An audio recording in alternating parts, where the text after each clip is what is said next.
نحمده ونصلي على رسوله الكريم اما بعد۔ جیسا کہ کل میں نے جمعے میں بھی اپنے ارادے کا اظہار کیا تھا، میری شدید خواہش یہ ہے کہ آج ہم ایک ہی نشست میں پوری سورۃ المعارج کا مطالعہ کر لیں۔ اس کا سبب یہ ہے کہ اس درس کے بعد ہمارے اس سلسلہ درس میں کچھ طویل وقفہ آ جائے گا۔ مجھے ایک سفر تو ملک کے اندر درپیش ہے اور ایک ملک سے باہر، تو غالباً آج کے بعد یہ نشست جو ہے لگ بھگ 2 ماہ کے بعد منعقد ہوگی۔ تو اس لیے خواہش ہے کہ یہ ایک ہی نشست میں ہمیں سورہ مبارکہ کا مطالعہ مکمل کر لیں۔ اگرچہ بات مشکل نظر آتی ہے لیکن مشکل ہمارے اعتبار سے ہے، وَمَا ذَلِكَ عَلَى اللَّهِ بِعَزِيزٍ، منظور ہو تو کوئی شے مشکل نہیں ہے۔ بہرحال کم سے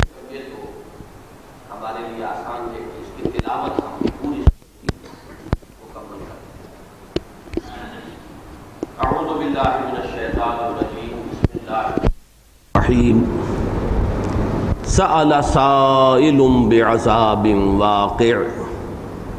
للكافرين ليس له دافع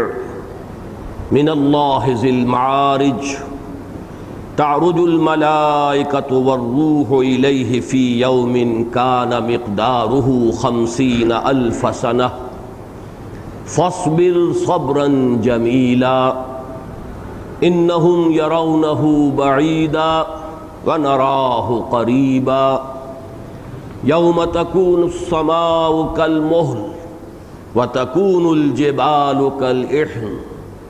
ولا يسأل حميم حميما يبصرونهم يود المجرم لو يفتدي من عذاب يومئذ ببنيه وصاحبته وأخيه وفصيلته التي تؤويه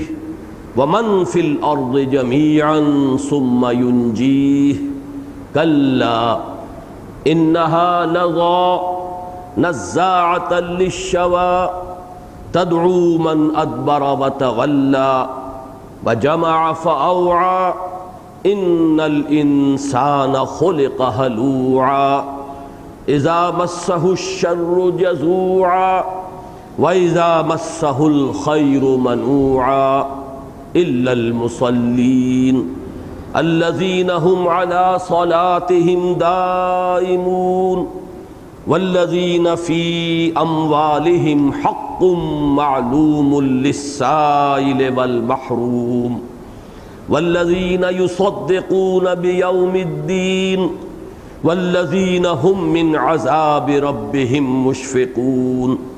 إن عذاب ربهم غير مأمون والذين هم لفروجهم حافظون إلا على أزواجهم أو ما ملكت أيمانهم فإنهم غير ملومين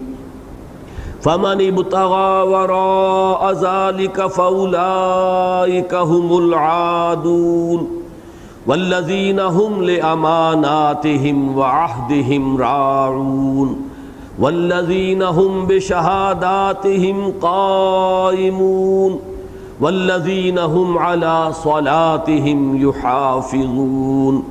أولئك في جنات مكرمون فما للذين كفروا قبلك مهطعين عن اليمين وعن الشمال عزين أيطمع كل امرئ منهم أن يدخل جنة نعيم كلا إنا خلقناهم مما يعلمون فلا أقسم برب المشارق والمغارب إنا لقادرون على أن نبدل خيرا منهم وما نحن بمسبوقين فذرهم يخوضوا ويلعبوا حتى يلاقوا يومهم الذي يوعدون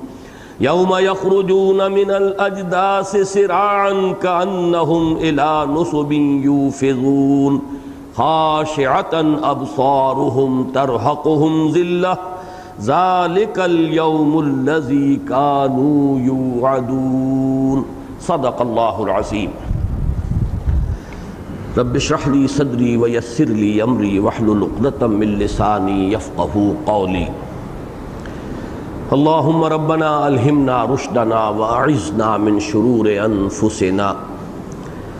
اللہم ارنا الحق حقا وارزقنا اتباعہ وارنا الباطل باطلا وارزقنا اجتنابہ اللہم ربنا زدنا ایمانا وہدا وعلما نافعا وعملا صالحا ورزقا حلالا طیبا آمین یا رب العالمین۔ پچھلے درس میں نے اپنی اس رائے کا تیقن اور جزم کے ساتھ اظہار کیا تھا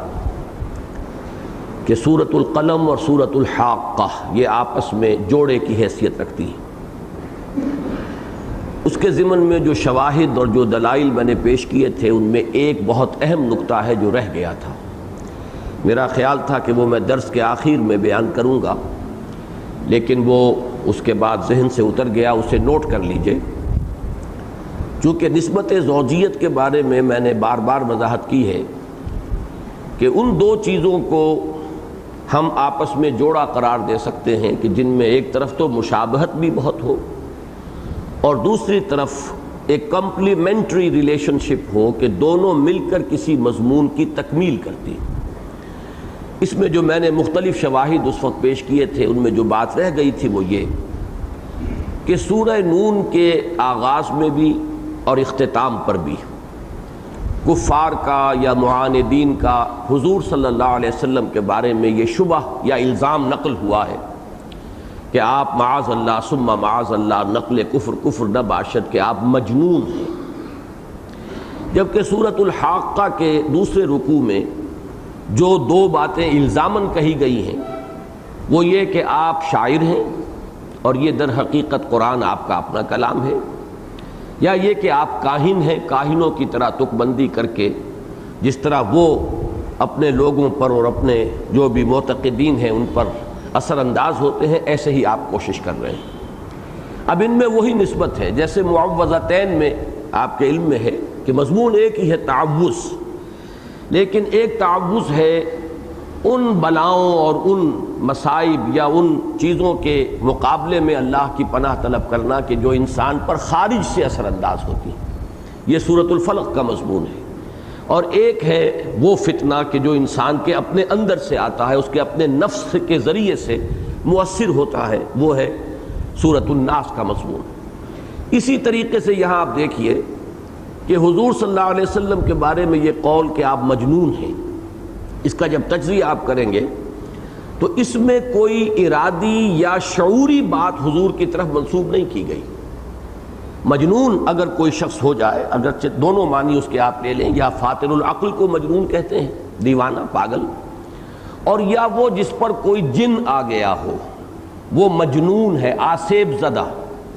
ان دونوں باتوں کے اعتبار سے وہ شخص خود مورد الزام نہیں بنتا، وہ تو گویا کہ خود ایک پیسیو ایجنٹ بن جاتا ہے، وہ کسی اور کے زیر اثر ہے، اس پر کوئی الزام نہیں دیا جا سکتا۔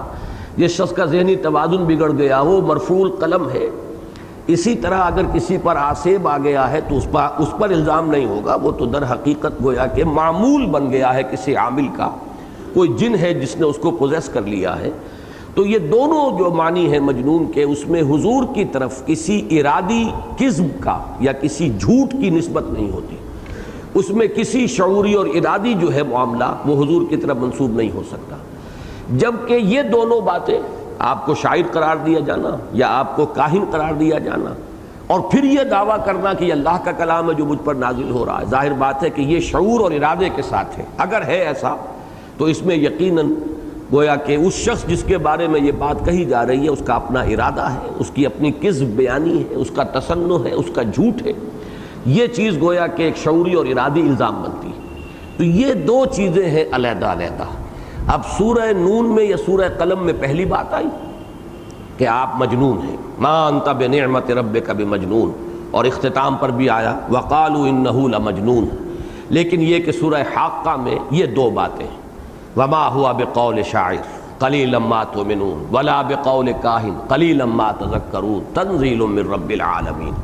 تو یہ بھی گویا کہ دونوں مل کر ایک بات کی تکمیل کر رہی ہیں، ایک ہی مضمون کا، ایک ہی تصویر کا ایک رخ ہے جو سورہ نون یا سورہ قلم میں آ گیا ہے، اور اسی کا دوسرا رخ جو ہے وہ سورہ حاقہ میں آیا ہے۔ اب ہم اللہ کے نام سے سورۃ المعارج کے مطالعے کا آغاز کر رہے ہیں۔ اس میں بھی سب سے پہلی جو بات میں عرض کرنا چاہتا ہوں، اور اسی تیقن اور جزم کے ساتھ، کہ سورۃ المعارج اور سورۃ نوح کے درمیان بھی وہی نسبت زوجیت ہے، جوڑے ہونے کی نسبت ہے۔ یہاں جو اس کے شواہد ہوں گے اس کو یوں سمجھیے کہ جیسے سورہ قلم اور سورہ حاقہ میں آپ نے دیکھا کہ سورہ قلم میں انباء الرسل کا کوئی تذکرہ نہیں، قوموں کی ہلاکت، قوموں پر عذاب کے آنے کا معاملہ، کوئی تذکرہ نہیں، جبکہ سورۃ الحاقہ میں آغاز ہی میں پوری 6 جو اقوام ہیں جن پر کہ قرآن مجید میں بار بار ذکر ہوا ہے کہ عذاب استیصال آیا، ہلاکت کا عذاب، کأن لم یغنوا فیہا، ایسے کر دیے گئے جیسے تھے ہی نہیں،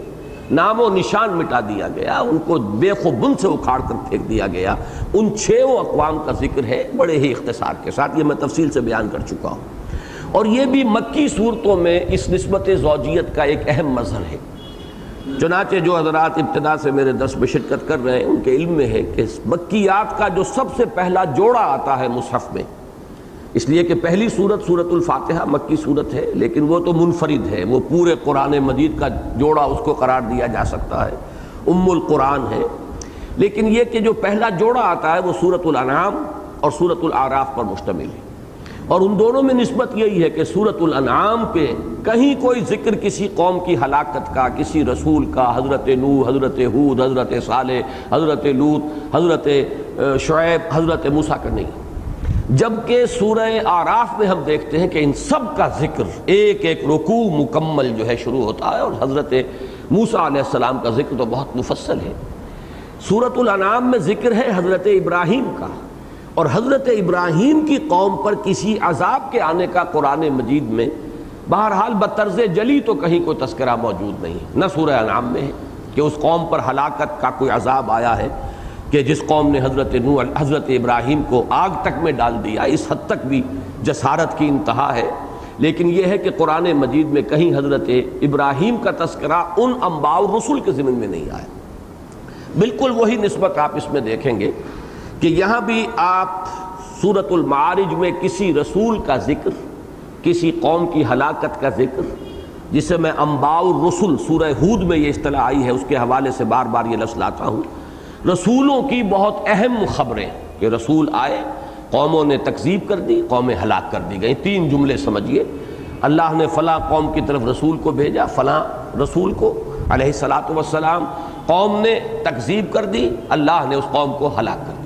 اور صرف رسول اور اس کے ساتھی چند اہل ایمان جو تھے ان کو بچا لیا۔ یہ گویا کہ داستان ہے جو بار بار آتی ہے، حضرت نوح، حضرت ہود، حضرت صالح، پھر جیسا کہ میں نے عرض کیا حضرت لوط، حضرت شعیب اور حضرت موسیٰ علیہ الصلاۃ والسلام، تو ان کا کوئی ذکر آپ کو سورہ معارج میں نہیں ملے گا۔ البتہ پوری سورہ نوح گویا کہ ایک نبأ رسول کے اوپر مشتمل ہے، حضرت نوح علیہ السلام، اور اس اعتبار سے انباء الرسل میں سے یہ بڑی منفرد مزاج کی صورت ہے کہ اس میں ابتدا سے آخر تک صرف حضرت نوح کا ذکر ہے، نمبر 1، اور نمبر 2 یہ کہ جو سخت ترین بد دعا ہو سکتی ہے جو کوئی رسول اپنی قوم کو دے سکتا ہے، اس کا ذکر اس سورہ نوح میں ہے، اس لیے کہ رب لا تذر علی الارض من الکافرین دیارا فإنک ان تذرہم یضلوا عبادک ولا یلدوا الا فاجرا کفارا۔ اب یہ تو یوں سمجھیے کہ سخت ترین، اب دعا کہیں یا بد دعا کہیں، زبان میری بھی رکتی ہے کہ رسول کے بارے میں ہم یہ کہیں کہ انہوں نے بد دعا کی، لیکن بہرحال اب اس سے بڑی بد دعا تو اور کوئی نہیں ہو سکتی کہ اے پروردگار اب زمین پر ان کافروں کا ایک گھر بھی بستا مت چھوڑ، اگر تو نے کسی ایک کو بھی ان میں سے بخش دیا تو ان کی آئندہ نسل سے بھی کسی خیر کی توقع نہیں ہے، ان کی نسلوں میں سے بھی تیرے فاسق اور فاجر اور باغی لوگ ہی اٹھیں گے۔ اب یہ مایوسی کی، یعنی مایوسی اللہ سے نہیں معاذ اللہ، وہ تو کسی بندہ مومن کو نہیں ہو سکتی، رسول کو تو کیا ہوگی، لیکن قوم سے مایوسی کی انتہا ہے۔ تو اس طریقے سے یہ سورہ معارج اور سورہ نوح جو ہیں اسی حوالے سے کہ عام طور پر مکی صورتوں میں جوڑوں کی نسبت اس حوالے سے ہے، تو ان کے درمیان یہ نسبت زوجیت جو ہے، جوڑے ہونے کی نسبت، یہ اسٹیبلش ہوتی ہے۔ اور اسی کے حوالے سے ایک بہت اہم معاملہ ہے اس سورہ مبارکہ کی پہلی آیت کی تفسیر سے متعلق، جس میں ایک قول پر یا ایک رائے پر مجھے جزم حاصل ہوا ہے، اور آج میں خاص طور پر اس کا ذکر اس لیے کر رہا ہوں کہ اس نظم قرآن کے حوالے سے واقعتاً ہمیں بڑی سہولت حاصل ہوتی ہے۔ ہمارے مفسرین نے، اللہ تعالیٰ ان کی خدمات کا اجر انہیں عطا فرمائے، انہوں نے جتنے احتمالات ہو سکتے ہیں انہیں نقل کیا ہے، اور اکثر و بیشتر حضرات جو ہیں وہ ہمت نہیں کرتے کہ اس میں سے کسی ایک احتمال کے بارے میں کوئی آخری رائے ظاہر کریں۔ امام راضی تک کا یہ حال ہے، حالانکہ وہ بہت عقلی قسم کے آدمی ہیں، منطقی، فلسفی، متکلم ہیں،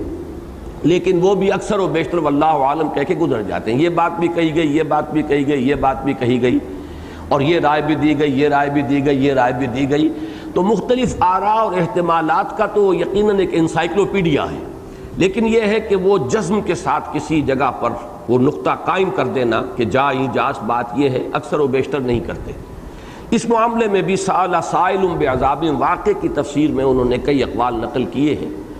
اور ایک قول جس پر کہ اس نظم قرآن کے حوالے سے اب میری رائے جو ہے حتمی طور پر قائم ہو گئی ہے، جدید دور میں میں نے دیکھا کہ کسی مفسر نے بھی وہ رائے نہیں لی ہے، لیکن امام راضی نے اس کا ذکر کیا ہے۔ اور دوسرا جس پر کہ مجھے پھر مزید انشراح حاصل ہوا وہ یہ ہے کہ شاہ عبد القادر رحمہ اللہ صاحب موضح القرآن نے وہی رائے ظاہر کی ہے، اور اسی پر پھر میری رائے بھی حتماً قائم ہوئی۔ وہ ہے اس سورہ مبارکہ کی پہلی آیت کا معاملہ کہ سأل سائل بعذاب واقع میں کس نے یہ عذاب طلب کیا اللہ سے۔ اکثر و بیشتر اس وقت جو رائے دی جاتی ہے وہ یہ ہے کہ یہ کفار نے، جیسے کہ ابھی میں تفصیلاً بھی عرض کر دوں گا، یہ کفار نے استہزاءً استعجالاً تنگ آ کر لے آؤ محمد عذاب ہم پر، اب جو جس عذاب کی ہمیں دھمکیاں دے رہے ہو ہمارے کان پک گئے ہیں سن سن کر، کب آئے گا وہ عذاب، لے آؤ عذاب۔ یہ قرآن مجید میں متعدد مواقع پر یہ مضمون آیا ہے، اور جدید دور کے اکثر مفسرین نے یہاں پر وہی بات مراد لی ہے۔ لیکن وہ رائے جو دوسری میں عرض کر رہا ہوں کہ جو امام راضی نے اس کا تذکرہ کیا ہے، اور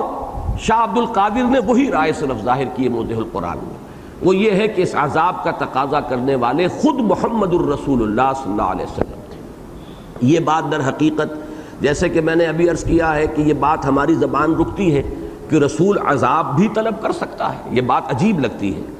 رسول کی شان میں تو ہم یہ بھی سمجھتے ہیں کہ کچھ غیر مناسب سی بات ہے کہ بد دعا کا لفظ ان کے لیے استعمال کریں، لیکن یہ کہ قرآن مجید میں یہ بات جب اگلی سورت سورہ نوح کے اختتام پر آ گئی کہ اتنی شدید بد دعا حضرت نوح علیہ السلام نے اپنی قوم کو دی ہے، تو گویا کہ وہ ثبوت بن رہا ہے اس کا، اور وہ ایک ترتیب بن گئی ہے کہ اس سورت کا اختتام ہو رہا ہے ایک جلیل القدر رسول، بلکہ رسولوں میں سے پہلے رسول، اس لیے کہ پہلے نبی حضرت آدم ہے لیکن پہلے رسول حضرت نوح علیہ السلام ہے۔ تو پہلے رسول نے اتنی سخت بد دعا دی، اسی طرح کا معاملہ حضور صلی اللہ علیہ وسلم سے بھی ثابت ہو رہا ہے کہ آپ نے بھی اپنی قوم کے لیے عذاب طلب کیا۔ یہ رائے بڑی عجیب لگتی ہے، خصوصاً جو جدید صرف تفسیریں پڑھ رہے ہیں، تراجم پڑھ رہے ہیں، ان کے لیے بالکل نئی بات ہوگی، اسی لیے میں نے پوری تفصیل کے ساتھ حوالہ دے دیا ہے کہ امام راضی نے یہ رائے نقل کی ہے بہت سے احتمالات میں سے ایک احتمال کے طور پر، لیکن شاہ عبد القادر نے موضح القرآن میں حتمی طور پر یہی رائے ظاہر کی ہے۔ اسی کے حوالے سے ایک بات اور تمہیداً نوٹ کر لیجئے کہ اگرچہ یہ جو گروپ ہے مکی صورتوں کا، من حیث المجموع یہ رائے ہے کہ یہ اکثر و بیشتر یہ صورتیں جو ہیں بالکل ابتدائی دور میں نازل ہوئیں، لیکن اس سورہ مبارکہ کے بارے میں میری رائے جو بنتی ہے وہ یہ ہے کہ یہ مکی دور کے وسطی جو ثلث ہے اس میں، یعنی سن 5-6 کے آس پاس یہ صورت نازل ہوئی، اس لیے کہ اس میں رد و قدح کا انداز ہے۔ یہ رد و قدح ابتدا میں نہیں ہوا ہے، ابتدا میں یہ بات تو کہی گئی، معلوم ہوتا ہے کہ دماغی توازن بگڑ گیا، معلوم ہوتا ہے کہ کچھ آسیب کا اثر ہو گیا۔ یہ بات جو ہے جیسا کہ میں نے کہا اس میں کوئی کذب یا تصنع کا الزام نہیں تھا، نسبت نہیں تھی حضور پر، اور یہ خالص ہمدردی کے انداز میں بھی کچھ لوگوں نے یہ بات کہی، اچھے بھلے آدمی تھے، کیا ہوا ہے انہیں، خام خواہ یہ جا کر جو ہے غار حرا میں بیٹھتے رہے، معلوم ہوتا ہے کہ کوئی آسیب جو ہے اس کا اثر ہو گیا ہے یا کوئی توازن جو ہے ذہنی بگڑ گیا ہے۔ ابتدا میں وہ بات تو ٹھیک جو ہے وہ حالات کے ساتھ اس کی مناسبت ہے، لیکن جو انداز یہاں ہے رد و قدح کا، بالخصوص اس سورہ مبارکہ کے دوسرے رکوع میں، وہ تو اس دور سے متعلق ہے جبکہ شدید کشمکش اور کشاکش اور تصادم کی کیفیت پیدا ہو گئی۔ فما للذین کفروا قبلک مہطعین عن الیمین وعن الشمال عزین، کیا ہو گیا ہے ان کافروں کو، آپ پر پلے پڑ رہے ہیں، جھپٹ جھپٹ کر آتے ہیں اور آپ کے اوپر جو ہے حملہ آور ہوتے ہیں۔ تو یہ کیفیت جو ہے جو نقشہ کھینچا گیا ہے اس میں، وہ ابتدائی دور کا نہیں۔ اس اعتبار سے بھی، اور جب یہ تفسیر میرے سامنے ہے کہ سأل سائل بعذاب واقع، تو ظاہر بات ہے کہ اگر اس کی نسبت حضور کی طرف ہے تو یہ بھی ابتدائی دور میں تو نہیں ہو سکتی، یہ اسی وقت ہو سکتی ہے جبکہ پرسیکیوشن شدید ترین ہو گئی تھی، صحابہ کرام کو ستایا جا رہا تھا، مارا جا رہا تھا، اور ظاہر بات ہے کہ اس حالت میں رسول کے دل میں اس جذبے کا پیدا ہو جانا کہ پروردگار اب وہ تیری سزا کب آئے گی، کب تک تو ان کافروں کو مہلت دے گا، اس کا بالکل قرین قیاس ہے، عقل میں یہ بات آتی ہے کہ اب ان کی جو ہے رسی مزید دراز نہیں کی جانی چاہیے۔ انہوں نے حضرت سمیہ کو شہید کر دیا، انہوں نے حضرت یاسر کو شہید کر دیا، حضرت مصعب بن عمیر کو بالکل مادرزاد برہنہ کر کے نکال دیا، حضرت بلال کو ایسے گھسیٹا ہے جیسے کہ جانوروں کی لاشیں گھسیٹی جاتی ہیں گردن میں رسی ڈال کر، حضرت خباب کو دہکتے ہوئے انگاروں میں لٹا دیا۔ تو جیسے سورہ عنکبوت کے ابتدا میں آتا ہے کہ بعض صحابہ کے اندر وہ کیفیت پیدا ہو گئی تھی کہ حضور کی خدمت میں وہ حاضر ہوئے کہ حضور آپ ہمارے لیے دعا نہیں کرتے، لیکن اب ہمارے لیے یہ حالات ناقابل برداشت ہو رہے ہیں۔ تو یہ چیز خلاف قیاس نہیں ہے کہ اس زمانے میں کبھی حضور صلی اللہ علیہ وسلم کے دل میں بھی یہ جذبہ پیدا ہوا ہو کہ پروردگار اب انہوں نے تو اپنی سی کر لی، جو کچھ یہ کر سکتے تھے کر گزرے، ان کا خبث باطن وہ تو ظاہر ہو چکا، ان کا کفر، ان کا تمرد، ان کا تکبر، ان کا عناد، یہ سب کچھ جو ہے ظاہر ہو چکا ہے، تو وہ اب عذاب جو ہے آ جانا چاہیے۔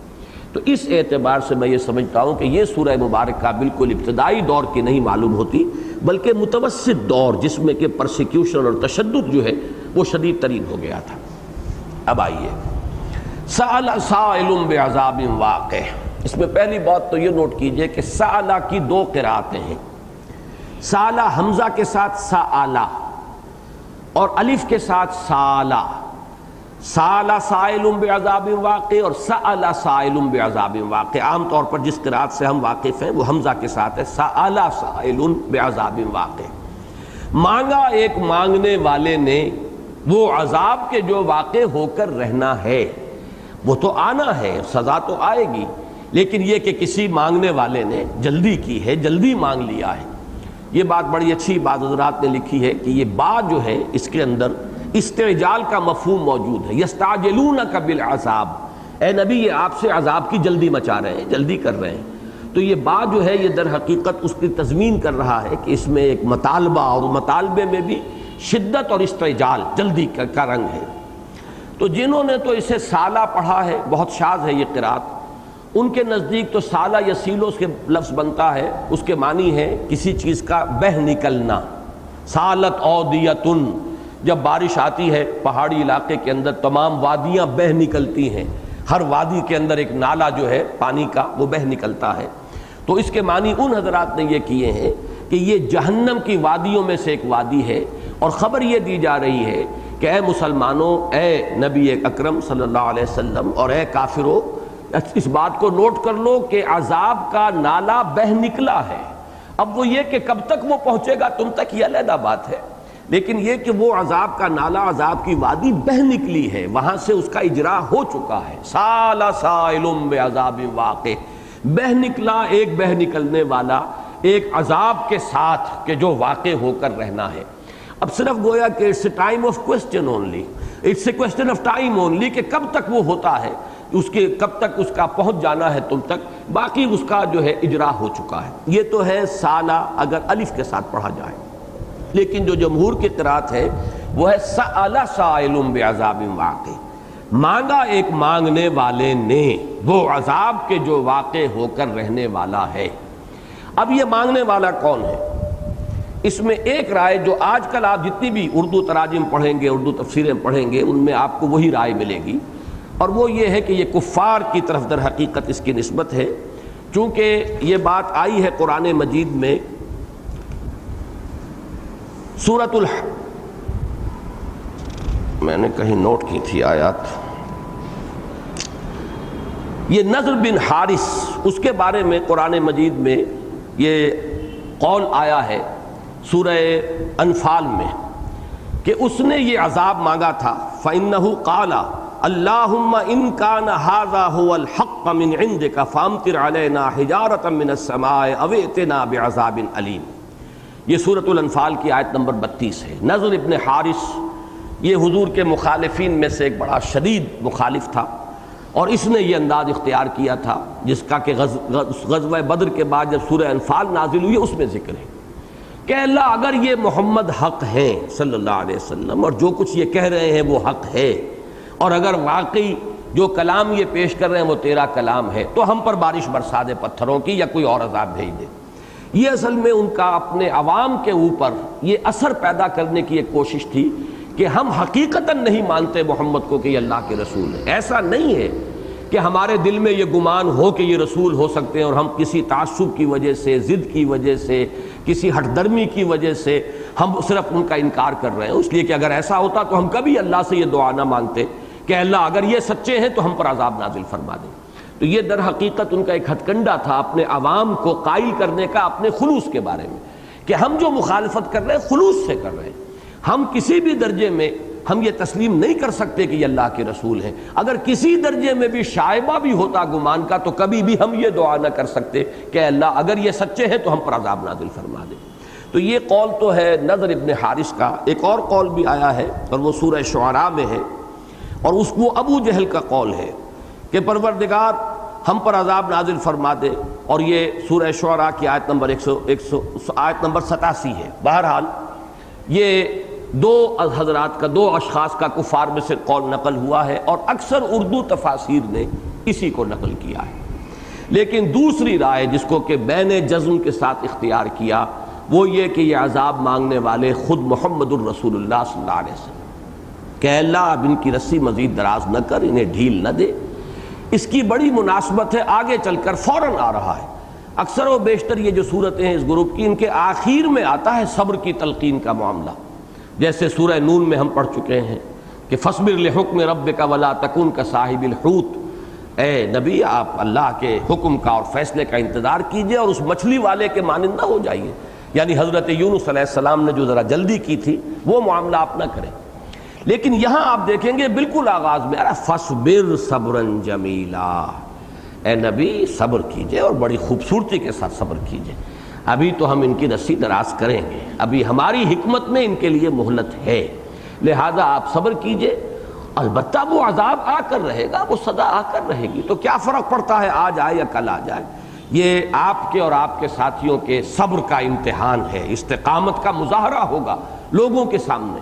اور اسی سے لوگوں کے دل پگھلیں گے کہ یہ وہ لوگ ہیں کہ جنہوں نے حق کے لیے اور اپنی جو اپنا موقف ہے اس کے لیے کیسی کیسی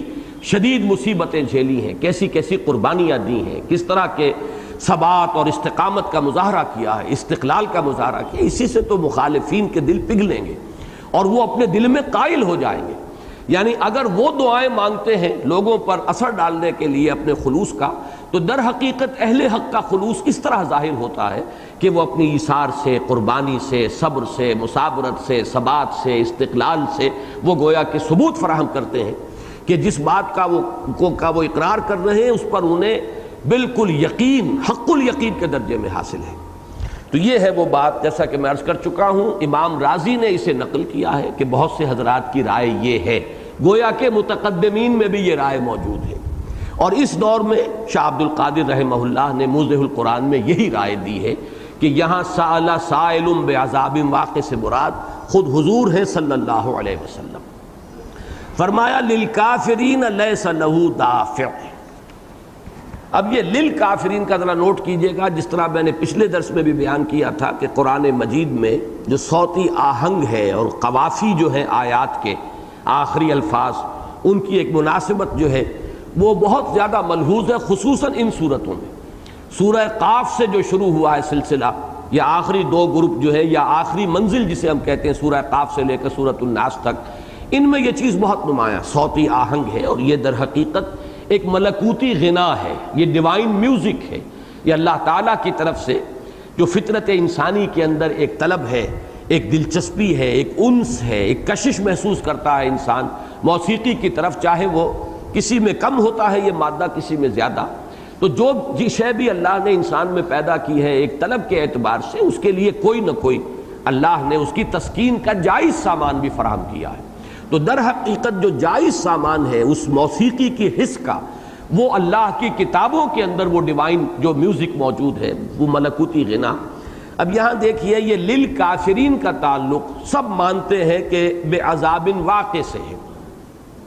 سال سائل بعذاب واقع للکافرین، مانگا ایک مانگنے والے نے ایک عذاب جو واقع ہونے والا ہے کافرین کے حق میں۔ وہ عذاب ظاہر بات ہے کہ عموم کے ساتھ نہیں ہے، سب کے لیے نہیں ہے، اس عذاب کے مستحق جو ہے کافرین ہے۔ لیکن یہ کہ لیس لہ دافع من اللہ، دافع کے ساتھ ملتا ہے من اللہ، تو اگر آپ الفاظ کو جوڑیں گے ان کے مفہوم کے اعتبار سے تو رب کچھ اور بنتا ہے۔ سال سائل بعذاب واقع للکافرین لیس لہ دافع من اللہ ذی المعارج۔ اب اس میں وہ موسیقی ختم ہو گئی، وہ جو ردم تھا وہ ختم ہو گیا، لہذا اس ردم کو برقرار رکھنے کے لیے اس کو جو توڑا گیا ہے حصوں میں، سال سائل بعذاب واقع للکافرین لیس لہ دافع، اب اس کے اندر وہ جو ہے وہ صوتی آہنگ پیدا ہوا۔ تو اس کو بھی نوٹ کیجئے ایک مثال کے طور پر۔ للکافرین اس کا تعلق جو ہے بعذاب واقع سے ہے کہ وہ عذاب واقع ہوگا کافروں کے لیے۔ ایک رائے یہ بھی ہے کہ یہ مستقل علیحدہ جملہ ہے کہ یہ ہوگا، گویا کہ یہ عذاب کافروں کے لیے، لیکن لیسا لہو دافع سے متعلق نہیں ہے یہ، بلکہ منفصل ہے۔ لیسا لہو دافع من اللہ ذی المعارج، نہیں ہے کوئی اسے دفع کرنے والا اللہ کی جانب سے۔ جب اس عذاب کا اجرا ہو جائے، جب اس کا فیصلہ ہو جائے، کوئی اسے دفع کرنے والا نہیں ہے۔ کوئی اس کو وہ نالا اگر کہیں، وہ نالا جب بہہ نکلتا ہے تو کوئی نہیں جو اس کا رخ موڑ سکے۔ وہ تو جس کے لیے عذاب کے حکم کے ساتھ وہ نالا جو ہے عذاب کا بہہ نکلا ہے، اس کے طرف اب وہ آ کر رہے گا، کسی میں یہ طاقت نہیں ہے کہ اس کے رخ کو موڑ دے، اس کو دور کر دے، اس کو دفع کر دے۔ البتہ ایک رائے یہ ہے کہ من اللہ کا تعلق بھی بعذاب واقع سے ہے، کہ یہ عذاب واقع من اللہ ہے، اللہ کی طرف سے ہے، للکافرین، کافرین کے لیے۔ بہرحال یہ جو مختلف احتمالات ہیں وہ میں بیان کر رہا ہوں، لیکن اس میں وہ نقطہ خاص طور پر ذہن میں رکھیے کہ ترتیب قرآن مجید میں جو ہے بالخصوص اس منزل کی صورتوں میں ان میں صوتی آہنگ کو بڑی اہمیت حاصل ہے۔ من اللہ ذی المعارج، اس اللہ کی طرف سے جو بڑے درجوں والا ہے۔ معارج معرج کی جمع ہے، معرج کہتے ہیں، عروج کہتے ہیں چڑھنے کو، اور معرج چڑھانے والی شے، سیڑھی جو کہ جس کے ذریعے سے اوپر چڑھا جائے۔ معارج سیڑھیوں والا، درجوں والا، یہ اللہ تعالیٰ کی بلندی اور اس کی رفعت شان کے لیے اس کے درجات ہیں۔ اب درجات کے بارے میں بہت سی رائے دی گئی ہیں کہ درجات جنت بھی اس سے مراد ہو سکتے ہیں۔ اللہ تعالیٰ نے جنتیوں کے لیے مختلف درجے رکھے ہیں، اور یہاں تک بھی حضور صلی اللہ علیہ وسلم کا ایک قول نقل ہوا ہے کہ ان درجوں کے اندر اتنا فصل ہے، اتنا فرق ہے، اتنا بعد ہے کہ ایک نچلی جنت والا شخص اوپر والے جنت کے لوگوں کو ایسے دیکھے گا جیسے تم زمین پر بیٹھ کے اور ستاروں کو دیکھتے ہو۔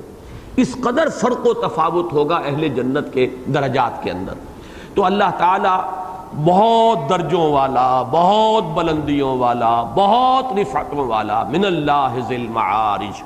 میرے نزدیک یہاں پر جنت کے درجے مراد نہیں ہیں، بلکہ یہ کہ اللہ تعالیٰ کی رفعت شان کے لیے یہ الفاظ آئے۔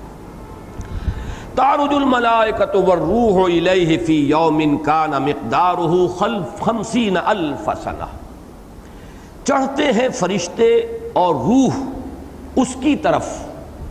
یا چڑھیں گے فرشتے اور روح اس کی جانب۔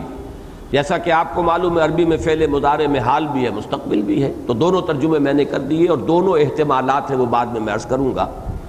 چڑھتے ہیں یا چڑھیں گے فرشتے اور روح اس کی جانب ایک دن میں کہ جس کی مقدار ہے 50,000 برس۔ یہ آیت مبارکہ جو ہے یہ مشکلات القرآن میں سے ہے، اور میں نے کافی غور کیا ہے، اور یہ چند دن جو ہے یہی آیت میرے ذہن کے اوپر چھائی رہی ہے، میں غور و فکر کرتا رہا ہوں۔ آج پھر میں نے مزید اس کے بارے میں تو ایک رائے میری بنی ہے، وہ میں آپ کے سامنے، لیکن میں اسے اس جزم کے ساتھ نہیں پیش کر رہا، وہ اغلباً والی بات ہوگی اس لیے کہ قرآن مجید کے بہت سے ایسے مقامات ہیں کہ جہاں بالآخر انسان کو گھٹنے ٹیک کر واللہ عالم کہنا پڑتا ہے، اللہ کو بہتر معلوم ہے، اور اس میں ظاہر بات ہے کہ وہ سارے احتمالات جو ہیں ان کو سامنے رکھا جا سکتا ہے۔ البتہ اس میں جو تفسیر سے متعلق ایک چیز ہے، پہلے اس کو سمجھ لیجئے کہ روح سے مراد کیا ہے۔ ملائکہ کا مفہوم بالکل واضح ہے، یہ قرآن مجید کی ایک ایسی عام اصطلاح ہے کہ جس کے بارے میں کوئی اشتباہ نہیں ہو سکتا، فرشتے۔ اب روح سے مراد کیا ہے، اس کے بارے میں متعدد اقوال ہیں۔ ایک قول کہ جو اکثر متکلمین کا اور اکثر مفسرین کا ہے وہ تو یہ ہے کہ الروح سے مراد ہے حضرت جبرائیل۔ روح القدس بھی کہا گیا انہیں قرآن مجید میں، ایدناہ بروح القدس، اور الروح الامین، نزل بہ الروح الامین علی قلبک،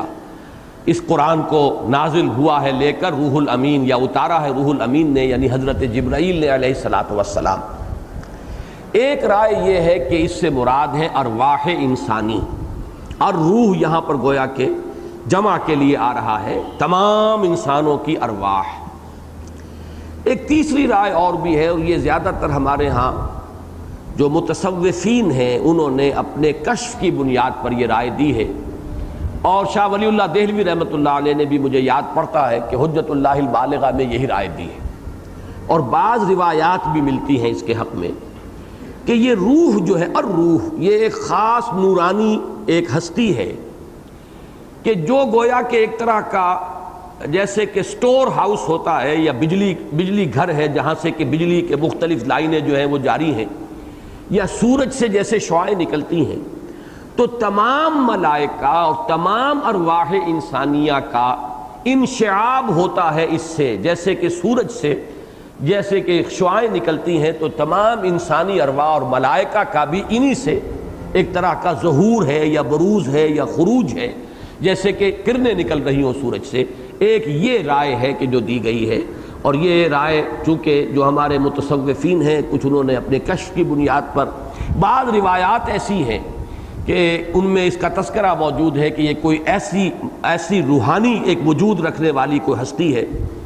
کہ جس کی سینکڑوں زبانیں ہیں، اور جس کے سینکڑوں بولیاں وہ بولنے والی ہے، یعنی تمام نوع انسانی کے اندر جتنی بولیاں بولی جاتی ہیں، یہ جو شے ہے یا یہ جو ہستی ہے، وجود ہے، یہ گویا کہ ان تمام بولیوں کی بولنے والی ہستی ہے، اس لیے کہ تمام انسانوں کی ارواح کا اگر اسی سے ہو رہا ہے ظہور اور انشعاب کہیں گے، جیسے کہ سورج سے جو کرنیں پھوٹتی ہیں،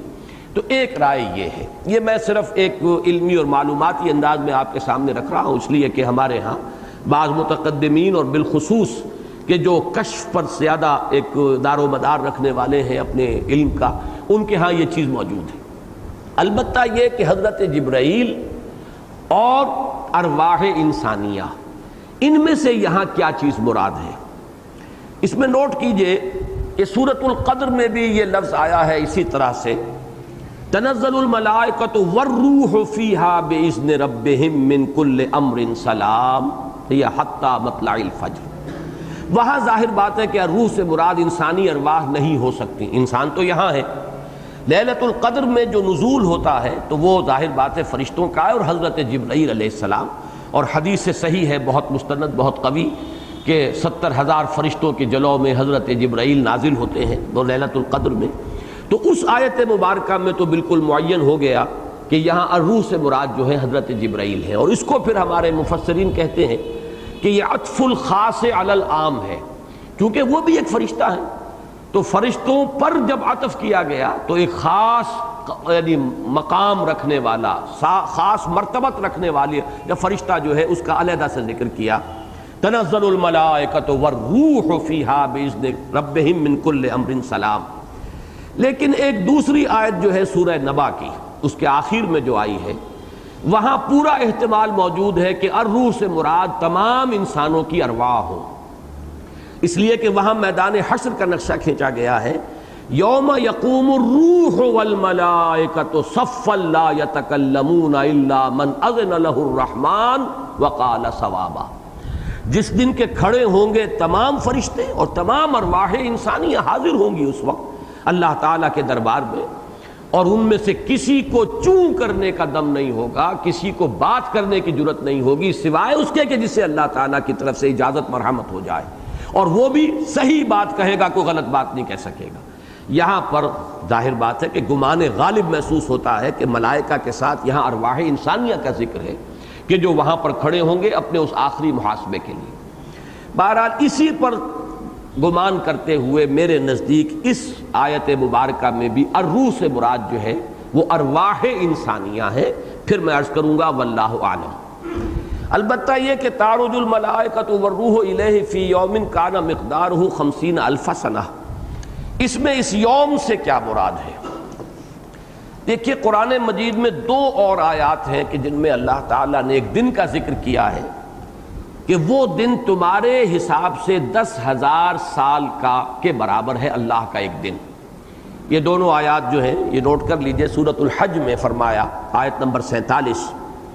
یستعجلونک بالعذاب، اے نبی یہ لوگ آپ سے عذاب کی جلدی مچا رہے ہیں کہ عذاب جلدی لے آؤ۔ اس اعتبار سے اگر سأل سائل بعذاب واقع میں وہ نضر ابن حارث یا ابو جہل کو مراد لیا جائے تو اس آیت کے بہت قریب آ جاتا ہے مضمون۔ یستعجلونک بالعذاب ولن یخلف اللہ وعدہ، اور اللہ تعالیٰ اپنے وعدے کے خلاف کرنے والا نہیں ہے، عذاب تو آ کر رہے گا۔ وَإِنَّ يَوْمًا عِندَ رَبِّكَ كَأَلْفِ سَنَةٍ مِّمَّا تَعُدُّونَ، لیکن اے نبی آپ کے رب کے ہاں ایک دن تمہارے حساب سے 10,000 سال کے برابر، 1,000 سال کے برابر ہے۔ اب یہ ہے در حقیقت وہ بات کہ اللہ تعالیٰ یہاں جو تاثر دے رہے ہیں کہ تمہارے پیمانے چھوٹے ہیں، تم گھبرا جاتے ہو، تم سالوں دنوں کے حساب سے ناپتے ہو، عذاب نہیں آیا، اتنے سال ہو گئے، 4 سال ہو گئے، 5 سال ہو گئے، 6 سال ہو گئے، سختیاں جھیلتے ہوئے۔ اللہ کا پیمانہ بہت بڑا ہے، اللہ کا دن جو ہے وہ 1,000 سال کا ایک دن ہوتا ہے، وہ اپنے پیمانوں سے ناپتا ہے، تم اپنے پیمانوں سے ناپتے ہو، لہذا تمہیں یہ ذہن میں رکھنا چاہیے کہ اللہ کی تقویم بہت بڑی ہے۔ یہی مضمون سورہ سجدہ میں آیا ہے، یدبر الامر من السماء الى الارض ثم یعرج الیہ فی یوم کان مقدارہ 1000 سنۃ مما تعدون۔ اللہ تعالیٰ تدبیر فرماتا ہے اپنے امر کی آسمان سے زمین کی طرف، اور پھر وہ اللہ تعالیٰ کے امر کی تدبیر اور اس کی تنفیذ ہونے کے بعد پھر لوٹتا ہے وہ امر اللہ کی طرف، یعنی اس کام کے متعلق رپورٹس اور اس کے بارے میں فرشتوں کی طرف سے جو چیزیں جو ہیں تنفیذ امر کے بارے میں پھر لوٹتی ہیں۔ فرمایا وہ اس دن میں لوٹتی ہیں کہ جس کی مقدار تمہارے حساب سے جو تم گنتے ہو تو وہ 1000 برس کی ہوتی ہے۔ یعنی اللہ تعالیٰ کا اس دنیا میں جو نظام چل رہا ہے، اس میں جو اس کی سکیمز بنتی ہیں، جو اس کی پلاننگ ہے، وہ کوئی ایک دن کی نہیں ہوتی، وہ 10,000 برس کا معاملہ ہے، اور وہ اللہ کے ہاں ایک دن کے مانند ہے۔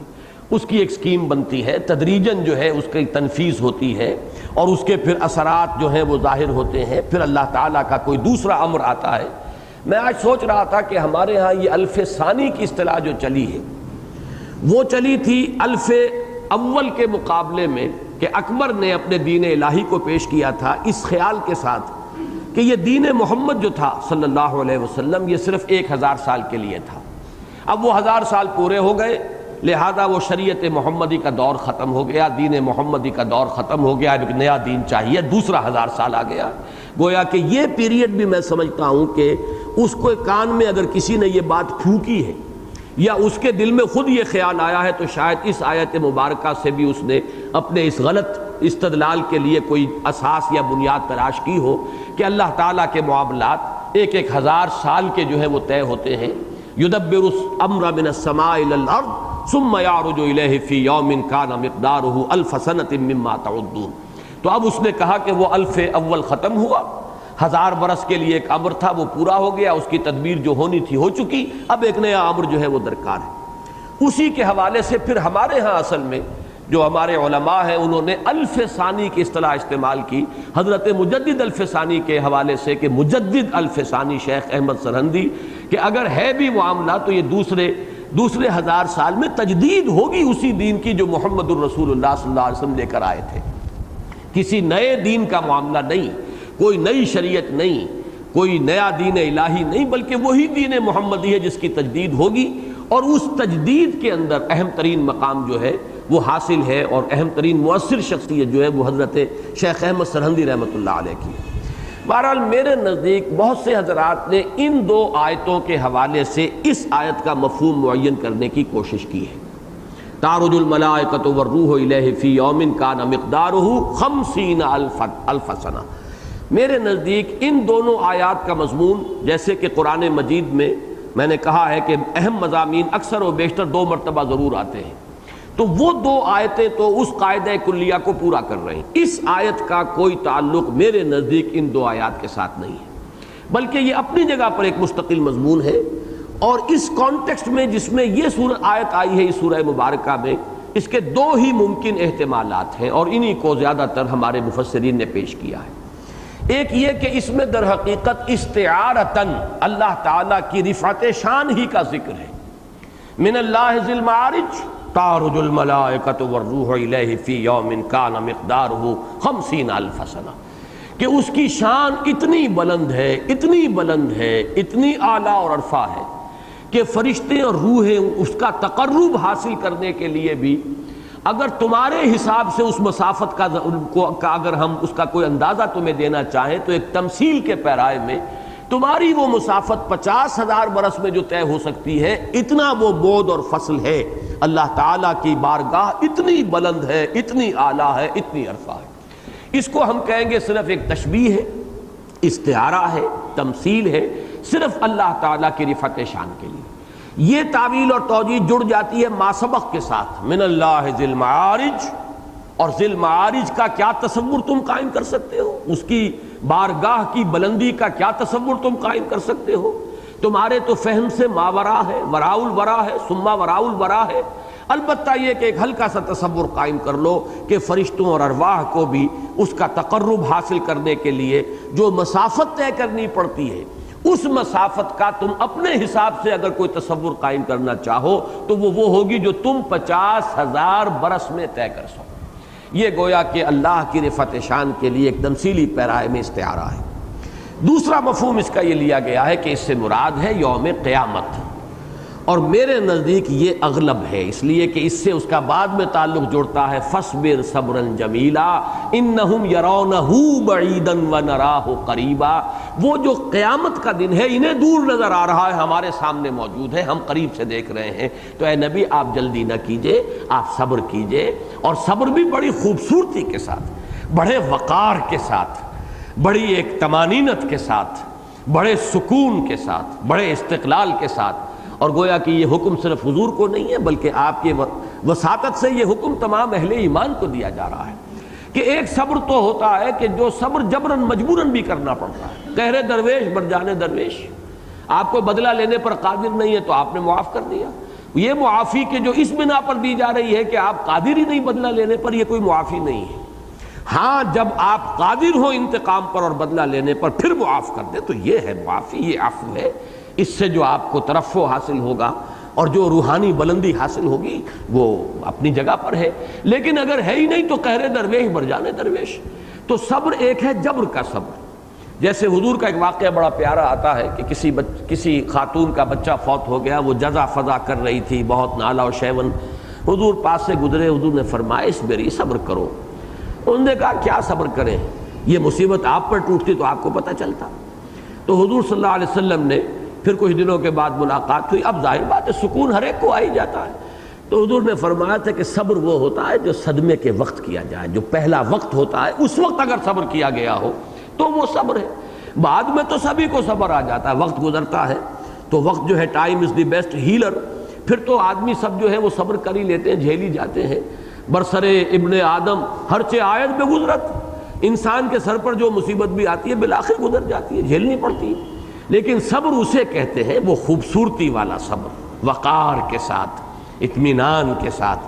دیکھنے والے کو بھی معلوم ہو کہ یہ تو کوہ ہمالیہ کے مانند ہے، ان کے لیے یہ بدلتی ہوئی جو کیفیات ہیں وہ ان پر کوئی اثر انداز نہیں ہو رہی ہے، مصائب ہو، مشکلات ہو، اگر اللہ کی طرف سے کوئی نعمتیں آسانیاں ہیں تو شکر کر رہے ہیں، اللہ کی طرف سے اگر وہ امتحان اور ابتلا دوسری صورت میں آگے آئے، تکلیف یا کسی محبوب شے کے چھوٹ جانے سے، علیحدہ ہو جانے سے، دور چلے جانے سے، کسی موقع کے ہاتھ سے نکل جانے سے، تو یہ کہ اس میں صبر ہے، اور وہ صبر جو ہے خوبصورتی والا صبر۔ یہی آپ دیکھیں گے کہ آگے آئے گا وَاہْجُرْهُمْ هَجْرًا جَمِيلًا، اے نبی ان سے لا تعلق اختیار کیجئے لیکن خوبصورتی کے ساتھ۔ ایک ہوتا ہے قطع تعلق کرنا لاٹھی مار کر، لٹھ مار کر، ایک ہے کہ بڑی خوبصورتی کے ساتھ کہ ٹھیک ہے آپ کی سمجھ میں میری بات نہیں آ رہی ہے، وہ جو ایک شعر ہے کہ دل اور دے ان کو جو نہ دے مجھ کو زباں اور، یا رب وہ نہ سمجھے ہیں نہ سمجھیں گے میری بات، اگر نہیں میری بات سمجھ میں آ رہی ہے ٹھیک ہے پھر دیکھیں گے، پھر غور کریں گے، آپ سوچئے، میں پھر کبھی ملاقات کروں گا، پھر حاضر ہو جاؤں گا، آپ سوچئے اپنی جگہ پر۔ ایک یہ ہوتی ہے علیحدگی، قالوا سلاما، اور ایک یہ ہے کہ بہت ہی غیظ و غضب میں اور بہت ہی طیش میں آ کر اور گالم گلوچ کر کے آدمی جو ہے وہ اپنا قطع تعلق کر رہا ہو، تو وہ جو ہے وہ فرمایا وَاہْجُرْهُمْ هَجْرًا جَمِيلًا، یہاں فرمایا فَاصْبِرْ صَبْرًا جَمِيلًا، تو میرے نزدیک فَاصْبِرْ صَبْرًا جَمِيلًا إِنَّهُمْ يَرَوْنَهُ بَعِيدًا وَنَرَاهُ قَرِيبًا، در حقیقت ان کے اعتبار سے وہ فی یوم کان مقدارہ 50,000 سنہ، اس سے مراد ہے یوم قیامت۔ اور یہ چیز جو ہے ہمارے اکثر متقدمین نے اس کو نقل کیا ہے کہ یہ دن بہت لمبا ہوگا، بلکہ اب میرا ذہن منتقل ہوا ہے کہ سورہ مزمل میں بھی آیا ہے یوم یجعل الولدان شیبا، وہ دن کے جو بچوں کو بوڑھا کر دے گا، یعنی وہ دن جو ہے اس کی طوالت یا اس کے شدائد، اس کا ہول جو ہے اتنا ہولناک ہوگا کہ بچے بوڑھے ہو جائیں گے، یا وہ اتنا طویل ہوگا کہ بچے بوڑھے ہو جائیں گے۔ تو طوالت کے لیے مختلف تاثرات یا تصورات جو ہے وہ مختلف الفاظ میں دیے گئے ہیں، تو یہاں بھی جو فرمایا گیا ہے کہ وہ 50,000 سنہ کی مقدار ہے۔ البتہ ایک حدیث ہے، اگرچہ اس کی سند بہت زیادہ قوی نہیں ہے، لیکن یہ کہ اس کا مضمون ایسا ہے کہ جس میں وضع حدیث کے لیے کوئی قرینہ موجود نہیں ہے، کہ ایسی کوئی حدیث جو ہے خام خواہ کوئی گھڑے گا کاہے کے لیے، اس کے اندر حدیث گھڑنے کے جو مختلف اسباب ہوتے ہیں ان میں سے کوئی موجود نہیں ہے۔ البتہ یہ کہ سند قوی نہیں ہے۔ اس حدیث میں فرمایا گیا ہے کہ بندہ مومن کے لیے وہ دن اپنی تمام تر طوالت کے باوجود اتنا ہلکا اور مختصر ہوگا جیسے کہ کوئی شخص جو ہے ایک فرض نماز ادا کر لے، اس سے زائد جو ہے بار نہیں ہوگا اس پر، اسے اس سے زیادہ اس کی طوالت کا احساس نہیں ہوگا۔ اب یہ چیزیں بھی آج بخوبی ہماری سمجھ میں آ سکتی ہیں کہ در حقیقت تو احساس ہے، یہ تمام چیزیں ریلیٹیو ہیں۔ آپ کسی کا انتظار کر رہے ہو تو ایک ایک سیکنڈ جو ہے وہ بڑی مشکل سے گزرتا ہے، معلوم ہوتا ہے کہ گھڑیاں جو ہے ہجر کی اور انتظار کی وہ طویل ہوتی چلی جا رہی ہیں۔ اور اگر کہیں آپ کو راحت ہے، خوشی ہے، اطمینان ہے، تو خوشی کی گھڑیاں ایسے گزر جاتی ہیں کہ پتہ ہی نہیں چلتا، وہاں گھنٹے منٹوں میں گزرتے ہیں اور وہاں منٹ جو ہے وہ سالوں میں گزرتے ہیں۔ تو یہ سارا جو ہے در حقیقت انسان کے داخلی احساس کے اوپر اس کا دار و مدار ہے کہ وہ دن ان لوگوں کے لیے، کافرین کے لیے وہ اتنا طویل ہو جائے گا 50,000 سنہ، لیکن یہ ہے کہ اہل ایمان کے لیے اس حدیث میں آیا کہ وہ ایسے ہوگا جیسے کسی بندہ مومن نے ایک فرض نماز ادا کر لی۔ فَاصْبِرْ صَبْرًا جَمِيلًا، بہرحال اس کے باوجود جو کچھ میں نے عرض کیا ہے، یہ آیت جو ہے تَعْرُجُ الْمَلَائِکَةُ وَالرُّوحُ إِلَيْهِ فِي يَوْمٍ كَانَ مِقْدَارُهُ 50,000 سنہ میرے نزدیک مشکلات القرآن میں سے ہے۔ اس کے بارے میں زیادہ سے زیادہ اغلباً ایک رائے دی جا سکتی ہے، اس سے زائد جزم کے ساتھ، یقین کے ساتھ بات کوئی کہنا بہت مشکل ہے۔ فَاصْبِرْ صَبْرًا جَمِيلًا، تو اے نبی آپ صبر کیجئے اور خوبصورتی کے ساتھ صبر کیجئے۔ وہ میں عرض کر چکا ہوں، انسان ایک کوہ وقار نظر آ رہا کہ جھیل رہا ہے اور برداشت کر رہا ہے، اور اس کا ظرف جو ہے اتنا وسیع ہے اور عمیق ہے کہ ان سب کو وہ برداشت کر رہا ہے۔ انہم یرونہ بعیدا ونراہ قریبا، وہ دیکھتے ہیں اس کو بہت دور اور ہم دیکھتے ہیں قریب۔ اس میں یرونہ یا نراہ، یہ جو ضمیر منصوب ہے، مفعول کی ضمیر، اس کے بارے میں اگرچہ ایک رائے یہ بھی ظاہر کی گئی ہے کہ اس کا مرجع ہے عذاب واقع، وہ اس واقع ہونے والے عذاب کو دور دیکھ رہے ہیں، ہمارے سامنے ہے، ہم قریب دیکھ رہے ہیں۔ لیکن میرے نزدیک یہاں پر ان حضرات کی رائے سے مجھے اتفاق ہے جو اسے یوم قیامت سے متصل مان رہے ہیں کہ یہ جو ضمیر ہے یہ راجع ہے یوم القیامہ کی طرف، کہ وہ اسے دور سمجھتے ہیں، بہت دور ہے، اور ہم بھی اکثر و بیشتر سمجھتے ہیں ابھی بہت دور ہے۔ ہم تو اپنی موت کو بھی بہت دور سمجھتے ہیں، چاہے وہ بالکل ہمارے سروں پر منڈلا رہی ہو، لیکن قیامت تو ظاہر بات ہے کہ محسوس ہوتا ہے کہ ابھی دور ہے۔ صحابہ کرام کا حال یہ تھا کہ جب بھی کبھی ذرا آندھی بھی تیز آتی تھی تو وہ سمجھتے تھے کہ قیامت آ گئی.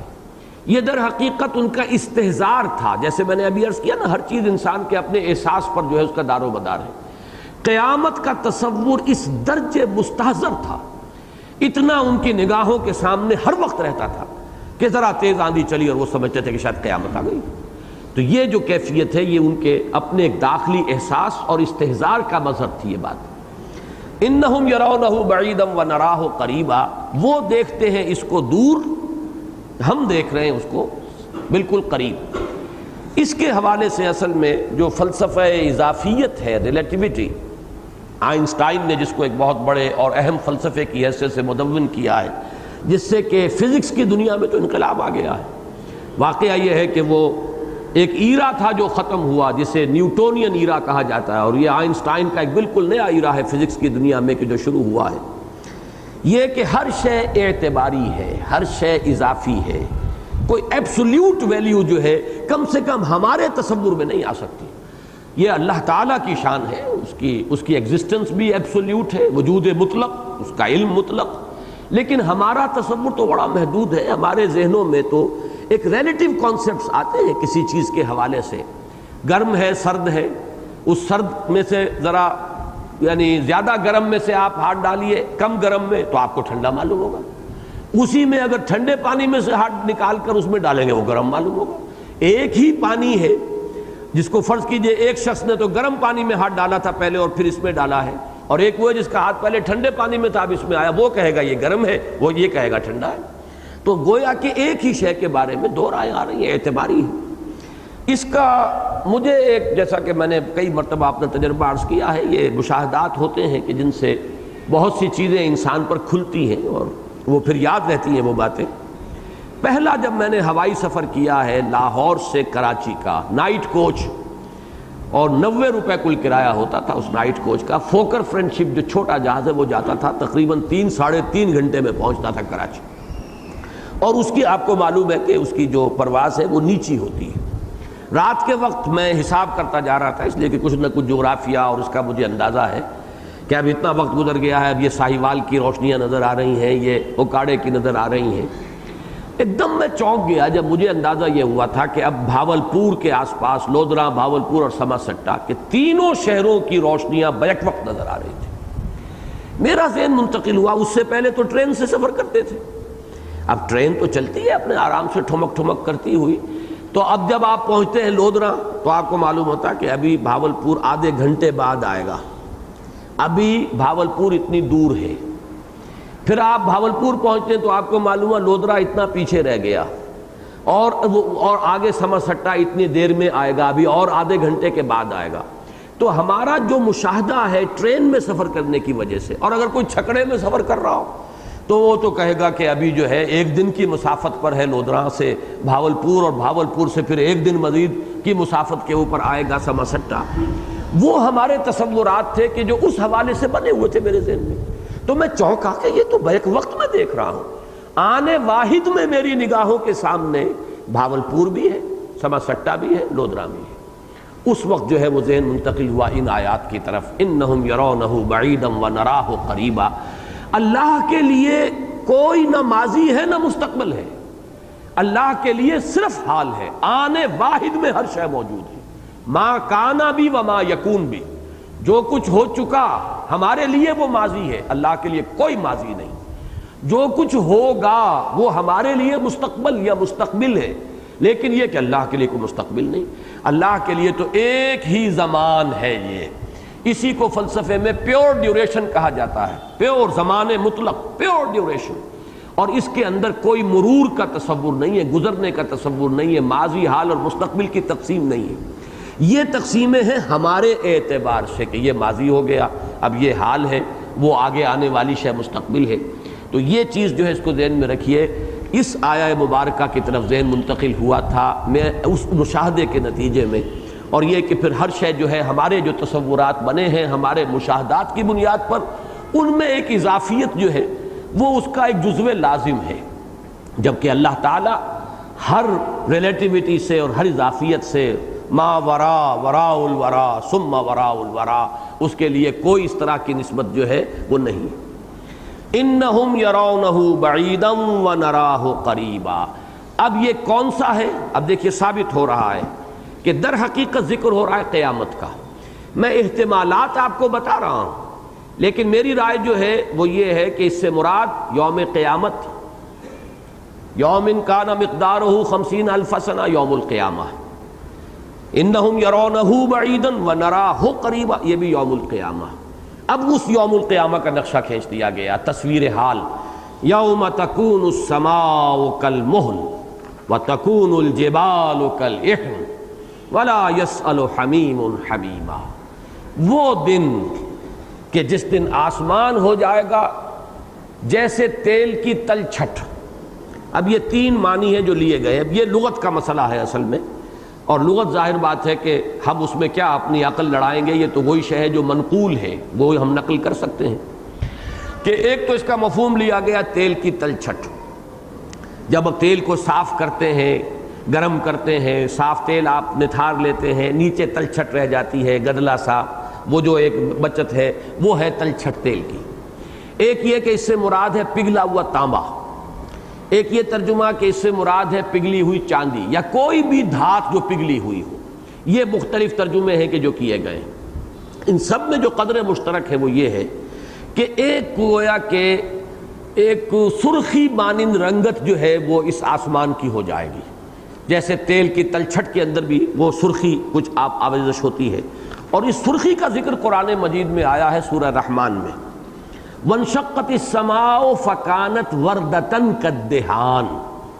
وہ سرخ ہو جائے گا جیسے کہ تیل کی تلچھٹ ہوتی ہے۔ تو اس کے حوالے سے اگر اس کی القرآن یفسر بعضہ بعضا اس کے حوالے سے سمجھا جائے تو بہترین ترجمہ جو ہے، تانبا بھی چونکہ سرخی مائل ہوتا ہے تو پگھلا ہوا تانبا، یا یہ کہ تیل کی تلچھٹ۔ اور اسی طریقے سے سورہ تکویر جو آخری پارے میں آئے گی اس میں آیا ہے وَإِذَا السَّمَاءُ كُشِطَتْ۔ اب یہ جو کاف شین اور تا کا مادہ آتا ہے، یہ آتا ہے کسی جانور پہ سے کھال اتار لینا۔ کھال کے اتارنے کے بعد اب وہ گوشت جو ہے اس کے اندر آپ کو نظر آتا ہے، وہ سرخی جو ہے وہ جھلکتی ہوئی ہوتی ہے گوشت کی۔ تو یہ دونوں چیزیں جو ہیں اس کے اعتبار سے آسمان کی کوئی خاص کیفیت ہے جس کو اس لفظ سے تعبیر کیا گیا ہے۔ ظاہر بات ہے متشابہات میں سے ہے یہ، تو اسی وقت جو بھی مشاہدات ہوں گے تو معلوم ہوگا کہ قرآن نے یہ بات جو کہی تھی اس کی تعبیر عملی یہ ہے۔ اس وقت ہم اس سے زیادہ اور کچھ نہیں کر سکتے کہ یہ ٹھیک ہے متشابہات میں سے ہے۔ کل من عند ربنا آمنا بہ، ہم اس پر ایمان رکھتے ہیں ہمارے رب کی طرف سے۔ دوسرا فرمایا وَتَكُونُ الْجِبَالُ كَالْعِهْنِ، یہ جو الفاظ ہیں یہ سورۃ القارعہ میں بھی آئے ہیں۔ القارعۃ مالقارعہ وما ادراک مالقارعہ یوم یکون الناس کالفراش المبثوث وتکون الجبال کالعہن المنفوش۔ وہاں پر عہن کے ساتھ لفظ اضافہ کیا گیا منفوش۔ عہن کہتے ہیں روئی کو، اون کو، اور رنگا رنگ اون جو ہے رنگی ہوئی وہ عہن ہے۔ منفوش کے اضافے کے ساتھ اس کے اندر مزید تاکید کی گئی ہے سورہ قارعہ میں۔ یہ کیوں کہا گیا ہے کہ یہ پہاڑ جو ہے یہ رنگی ہوئی اون کے مانند ہو جائیں گے، اور وہ بھی دھنکی ہوئی اون؟ اس کا سبب یہ ہے کہ جیسا کہ قرآن مجید میں سورہ فاطر میں فرمایا گیا آیت نمبر 27، اور جو حضرات بھی کاغان جاتے ہوں یا اور مختلف پہاڑی علاقوں میں وہ دیکھتے ہیں کہ پہاڑ مختلف رنگوں کے ہوتے ہیں۔ کہیں بالکل سفید چٹان آپ کو نظر آئے گی، سنگ مرمر ہے، سفید چٹان ہے، کہیں سیاہ پہاڑ نظر آئے گا، کہیں آپ کو دھاریاں نظر آئیں گی، کہیں ہری دھاریاں بھی کاغان جاتے ہوئے خصوصاً یہ آپ کو نظر آتا ہے، مشاہدہ ہوتا ہے۔ چنانچہ سورہ فاطر میں فرمایا وَمِنَ الْجِبَالِ جُدَدٌ بِيضٌ وَحُمْرٌ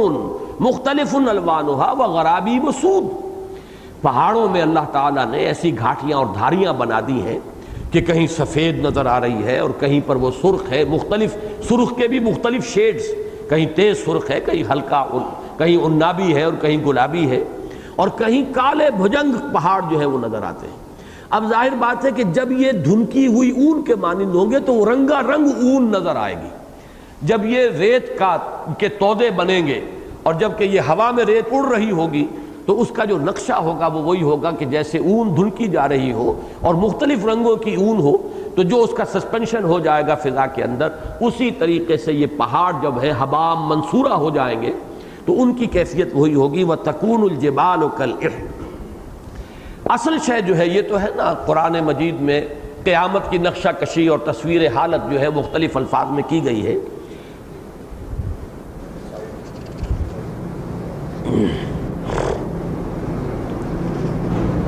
اعوذ باللہ من الشیطان الرجیم۔ یوم تکون السماء کالمہل وتکون الجبال کالعہن ولا یسأل حمیم حمیما۔ اصل مضمون جو ہے، جو ہم سے متعلق ہے، جس میں تذکیر ہے، جس میں نصیحت ہے، جس میں ہمارے لیے غور و فکر کا سامان ہے، تذکر کا سامان ہے، وہ یہ ہے ولا یسأل حمیم حمیما، اور نہیں پوچھے گا کوئی انتہائی گرم جوش دوست اپنے کسی انتہائی گرم جوش دوست کو، یعنی جس کو ہمارے ہاں محاورے میں کہا جاتا ہے نفسی نفسی کا عالم، نفسا نفسی۔ اور چونکہ ایک حدیث میں یہ نقشہ آیا ہے کہ تمام انبیاء کا حال بھی یہ ہوگا سوائے محمد الرسول اللہ صلی اللہ علیہ وسلم۔ لوگ جائیں گے اس دن کی شدائد کے لیے کہ ذرا آپ کیجئے، اللہ تعالیٰ سے درخواست کیجئے کہ یہ حساب جلدی ہو جائے، دن جو 50,000 برس کا ہوتا چلا جا رہا ہے، اور شدائد ہے اور ہول ہے، تو یہ سختی کٹے اور آخری فیصلے ہوں۔ تو وہ شفاعت کبریٰ والی جو حدیث ہے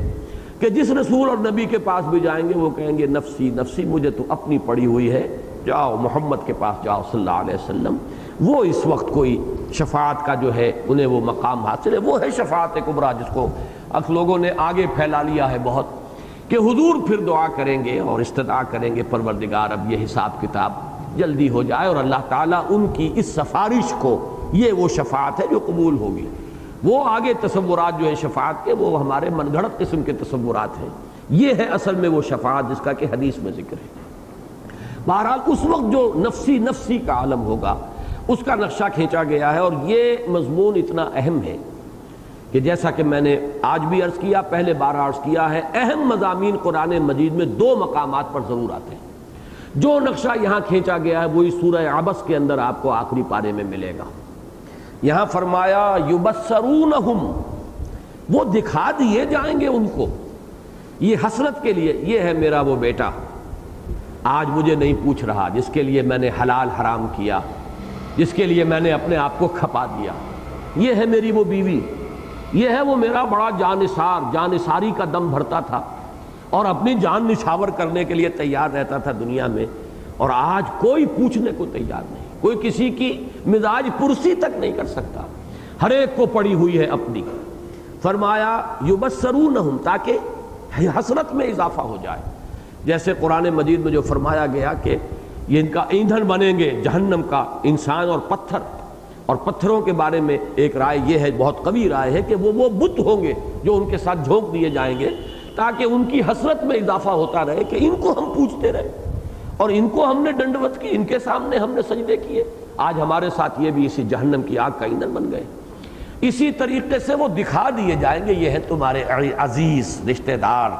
تمہارے محبوب، تمہارے محب، تمہارے جانثار، تم پر جان چھڑکنے والے، یبصرونہم، دکھا دیے جائیں گے ان کو۔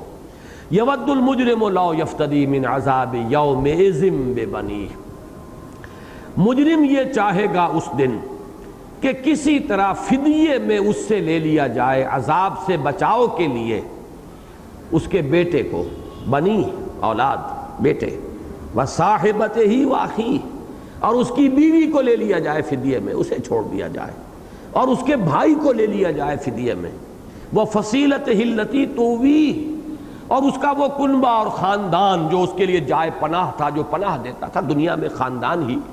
انسان کے لیے پناہ گاہ ہے، اگر کہیں جھگڑا ہو گیا ہے تو آپ کے بھائی بند، آپ کے اعزاء و اقارب، خاندان، وہی آپ کا ساتھ دیں گے، وہی مشکل وقت میں آپ کے جو ہیں وہ دست و بازو بنیں گے۔ تو وہ فصیلتہ التی تؤویہ، اس کا وہ گھرانہ، وہ کنبہ، وہ خاندان، وہ قبیلہ جو اسے پناہ دیا کرتا تھا، وہ سب کے سب چاہے گا ان سب کو جھونک دو آگ میں۔ وَمَنْ فِي الْأَرْضِ جَمِيعًا ثُمَّ يُنْجِيهِ، جو بھی زمین میں ہے سب کو جھونک دیا جائے، کسی طرح اسے نجات دے دی جائے، ثُمَّ يُنْجِيهِ، اسے نجات دے دی جائے۔ یہ ہوگی مجرم کی خواہش، یہ ہوگا نفسا نفسی کا عالم، اور اسی کا نقشہ جیسا کہ میں نے عرض کیا ہے سورہ عبس میں ہے، یوم یفر المرء من اخیہ وامہ وابیہ وصاحبتہ وبنیہ لکل امرئ منہم یومئذ شأن یغنیہ۔ وجوہ یومئذ مسفرۃ ضاحکۃ مستبشرہ ووجوہ یومئذ علیہا غبرۃ ترہقها قطرہ اولئک هم الکفرۃ الفجرہ۔ اس دن بھاگے گا انسان، یوم یفر المرء من اخیہ، اپنے بھائی سے، وامہ، اور اپنی ماں سے، وابیہ، اور اپنے باپ سے، وصاحبتہ، اور اپنی بیوی سے، وبنیہ، اور اپنے بیٹوں سے، لکل امرئ منہم یومئذ شأن یغنیہ، ہر ایک انسان کو اس روز بس اپنی پڑی ہوگی جو اسے باقی سب سے مستغنی کر دے گی، کسی اور کا دھیان آنے ہی نہیں دے گی، اتنی فکر اور اتنی جو ہے انسان کو اپنی پڑی ہوئی ہوگی۔ یہ ہے جیسا کہ میں نے عرض کیا، محاورتاً اس کو کہتے ہیں نفسی نفسی، یہ نفسا نفسی کا عالم ہوگا۔ اب اس میں جو سبق ہے وہ یہ ہے، کیوں یہ بات بتائی جا رہی ہے اور کیوں اس قدر شدت کے ساتھ، اہتمام کے ساتھ؟ اس لیے بتائی جا رہی ہے کہ یہ کیفیت تمہاری اس وقت ہونی چاہیے، جو اس وقت ہوگی اس وقت ہو۔ اور اس کے کیا معنی؟ یہ نہیں کہ تم چھوڑ دو، سب سے لا تعلقی اختیار کر لو، بلکہ قرآن مجید کے دو مقامات کو اپنے ذہن میں لے آئیے۔ سورہ مائدہ میں فرمایا علیکم انفسکم لا یضرکم من ضل اذا اہتدیتم، لوگوں تم پر ذمہ داری اصلاً صرف اپنی ہے، کوئی شخص جو گمراہ ہو جائے تمہیں نقصان نہیں پہنچا سکتا بشرطے کہ تم ہدایت کرو۔ تو سب سے پہلے فکر اپنی ہونی چاہیے۔ یہ جو ہم جو سوغات جو ہے ہدایت کی تقسیم کرتے ہیں دور دراز، یہاں سے وہاں تک پہنچ رہے ہیں اور وعظ کہے جا رہے ہیں اور تقریریں ہو رہی ہیں، اپنے آپ کو بھولے ہوئے ہیں۔ جیسے کہ سورہ بقرہ میں فرمایا اتامرون الناس بالبر وتنسون انفسکم وانتم تتلون الکتاب، کیا تم لوگوں کو نیکی کا حکم دیتے اور اپنے آپ کو بھول جاتے ہو حالانکہ تم کتاب پڑھتے ہو؟ اس کتاب میں تو جو ہدایت دی گئی ہے وہ یہ ہے، اگرچہ اس کا یہ مطلب نہیں کہ دوسروں کو دعوت نہ دو، تبلیغ نہ کرو، دعوت دو، یہ تو تمہارا فرض ہے، یہ تمہاری ذمہ داری ہے، اس کے بغیر تو تم اپنے آپ کو بھی نہیں بچا سکو گے، یہ تو وہ تمہاری بنیادی ذمہ داری ہے کہ اس کو ادا کرو گے تو اللہ کے ہاں سرخرو ہوگے۔ لیکن یہ جان لو کہ تمہاری لاکھ دعوت تبلیغ کوشش جد و جہد کے باوجود اگر کوئی ایمان نہیں لا رہا، کوئی سیدھے راستے پر نہیں آ رہا، تو تمہیں کوئی نقصان نہیں، جائے گا جہنم میں، اپنا حساب کتاب خود فیس کرے گا۔ تم کوئی لست علیہم بمسیطر، تم اس کے اوپر کوئی داروغہ نہیں ہو، تم ٹھیکیدار نہیں ہو ان کے، لیکن ان تک ابلاغ یہ تمہاری ذمہ داری ہے، تبلیغ تمہاری ذمہ داری ہے، وہ غلط فہمی نہ پیدا ہو جائے۔ اسی طرح سورہ تحریم میں فرمایا قوا انفسکم واہلیکم نارا، پہلے اپنے آپ کو بچاؤ آگ سے، پھر اپنے اہل و عیال کو بھی، متصلاً بعد۔ تو در حقیقت دعوت و تبلیغ کا عمل جو ہے سب سے پہلے اپنی ذات، جیسے حضور فرمایا کرتے تھے کہ اوصیکم ونفسی بتقوی اللہ، لوگوں میں تمہیں بھی وصیت کرتا ہوں اور اپنے نفس کو بھی کہ وہ اللہ کا تقوی اختیار کرے۔ تو یہ ہے علیکم انفسکم لا یضرکم من ضل اذا اہتدیتم، اور دوسرے قوا انفسکم واہلیکم من النار۔ لیکن یہ کہ یہ نہ سمجھیے کہ اس کا مطلب یہ ہے کہ یہ تعلیم اینٹی سوشل ہے یا یہ کوئی رہبانیت کی تعلیم ہے۔ دنیا میں رہو، حقوق العباد ادا کرو، بیٹے کا حق ہے اس کو ادا کرو، بیوی کا حق ہے اس کو ادا کرو، ان لنفسک علیک حقا وان لزوجک علیک حقا وان لزورک علیک حقا، تمہارے نفس کا بھی تم پر حق ہے، تمہاری اولاد کا تم پر حق ہے، تمہاری بیویوں کے تم پر حقوق ہیں، تمہارے جو زائرین ہیں، وزٹرز ہیں، ان کا حق ہے، وہ حق ادا کرو۔ اب فرق یہ ہوتا ہے، یہ مینٹل ایٹیچیوڈ کا فرق ہے۔ ایک یہ کہ آپ حق ادا کر رہے ہیں کہ یہ میری اولاد کا حق ہے، اللہ نے معین کیا ہے، میں اس لیے ادا کر رہا ہوں۔ ایک یہ کہ تبھی محبت سے مغلوب ہو کر آپ کر رہے ہو، ان میں زمین و آسمان کا فرق ہو جائے۔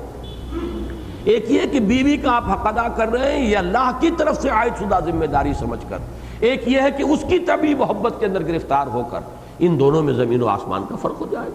اس لیے کہ کسی کو دینا ہے تو اس لیے دو کہ اللہ کو دینا پسند ہے، کسی سے روکنا ہے تو اس لیے روکو کہ اللہ کو روکنا پسند ہے، کسی سے محبت کرنی ہے تو اس لیے کرو کہ اللہ کو اس سے محبت کرنا پسند ہے، کسی سے نفرت اور عداوت رکھنی ہے تو اس لیے رکھو کہ اللہ کو پسند ہے۔ من احب للہ وابغض للہ واعطى للہ ومنع للہ فقد استقبل الایمان، جس نے محبت کی تو اللہ کے لیے، عداوت یا نفرت کی تو اللہ کے لیے، کسی کو کچھ دیا تو اللہ کے لیے، کسی سے کچھ روکا تو اللہ کے لیے، اس شخص نے اپنا ایمان کامل کر لیا۔ تو مطلب یہ ہے کہ یہ نفسی نفسی مطلوب ہے، اور قیامت کی اس نفسی نفسی کا نقشہ اسی لیے کھینچا گیا ہے کہ ہمارا جو اس دنیا کے اندر ایٹیچیوڈ ہو وہ یہ ہو کہ ہمیں اپنے آپ کو بچانا ہے، اپنی ذمہ داریاں ادا کرنی، اپنے فرائض پورے کرنے ہیں، جو اللہ کی طرف سے ہم پر ذمہ داریاں عائد کی گئی ہیں ان سے عہدہ برا ہونا ہے۔ باقی یہ ہے کہ نہ اینٹی سوشل ہوگا بندہ مومن، نہ یہ کہ وہ صرف رہبانیت کر کے اور کہیں خانقاہ میں اپنے آپ کو بند کر کے بیٹھ جائے گا، اسے دعوت بھی دینی ہے، تبلیغ بھی کرنی ہے، اقامت دین کے لیے، اعلاء کلمت اللہ کے لیے تن من دھن لگانا ہے، وقت آئے تو جان ہتھیلی پر رکھ کر میدان میں آنا ہے۔ پھر یہ کہ جتنی سوشل رسپانسبلٹیز ہیں، جو حقوق و لباد ہیں، انہیں ادا کرنا ہے۔ لیکن فرق ہو جاتا ہے، جیسا کہ میں نے عرض کیا، کہ ایک وہ ہے کہ جو سمجھ رہا ہے کہ یہ اللہ کی طرف سے عائد شدہ ذمہ داری ہے، میں ادا کر رہا ہوں، اور ایک وہ ہے جو اپنے کسی نفس کے کسی داعیے کے تحت مجبور ہو کر، اس سے مغلوب ہو کر وہی کام کر رہا ہے، چاہے کام ایک ہی ہے، زمین و آسمان کا فرق ہو جائے گا۔ اگر پہلا ایٹیچیوڈ ہے آپ حرام میں کبھی منہ نہیں ماریں گے، اپنے بچوں کو مجھے وہی کھلانا ہے جو میرے لیے ممکن ہے کہ میں حلال ذریعے سے کما سکوں۔ دوسرا اگر ایٹیچیوڈ ہے ان کی محبت سے مغلوب ہو کر اگر کر رہے ہیں تو آپ اس کی محبت کی وجہ سے حرام کے اندر منہ مار لیں گے۔ انہیں اچھے سے اچھا کھلاؤں، اچھے سے اچھا پہناؤں، اپنی بیویوں کی فرمائشیں پوری کروں، ان کے لباس، ان کے زیورات، ان کے بدلتے ہوئے فیشن، اب ظاہر بات ہے ان کے تقاضے پورے کرنے ہی میں پھر حلال اور حرام کی تمیز اٹھانی پڑتی۔ اگر پہلا ایٹیچیوڈ ہے تو آدمی حلال پر رہے گا، اس لیے کہ میری ذمہ داری اتنی ہی ہے جتنی کہ اللہ نے مجھے وسعت دی ہے، لا یکلف اللہ نفسا الا وسعها۔ لیکن یہ کہ اگر دوسرا نقطہ نظر ہے تو ہر آن احتمال ہے کہ اس کا قدم جو ہے وہ حلال کے دائرے سے نکل کر حرام کے اندر جو ہے وہ پڑ جائے گا۔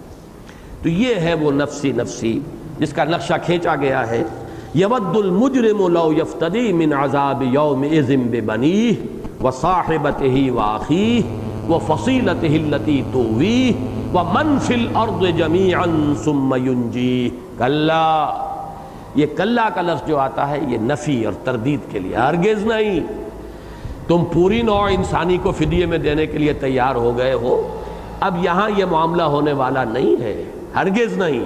انہا لظا، وہ تو ہوگا ایک شعلہ، اور ہا جو ہے جہنم کے لیے چونکہ یہ آ رہا ہے اس لیے ضمیر جو ہے وہ اس کے لیے مؤنث ہے، آگ۔ وہ تو ضا کہتے ہیں، لظا وہ شعلہ جس میں کوئی دھواں نہ ہو، صاف شعلہ،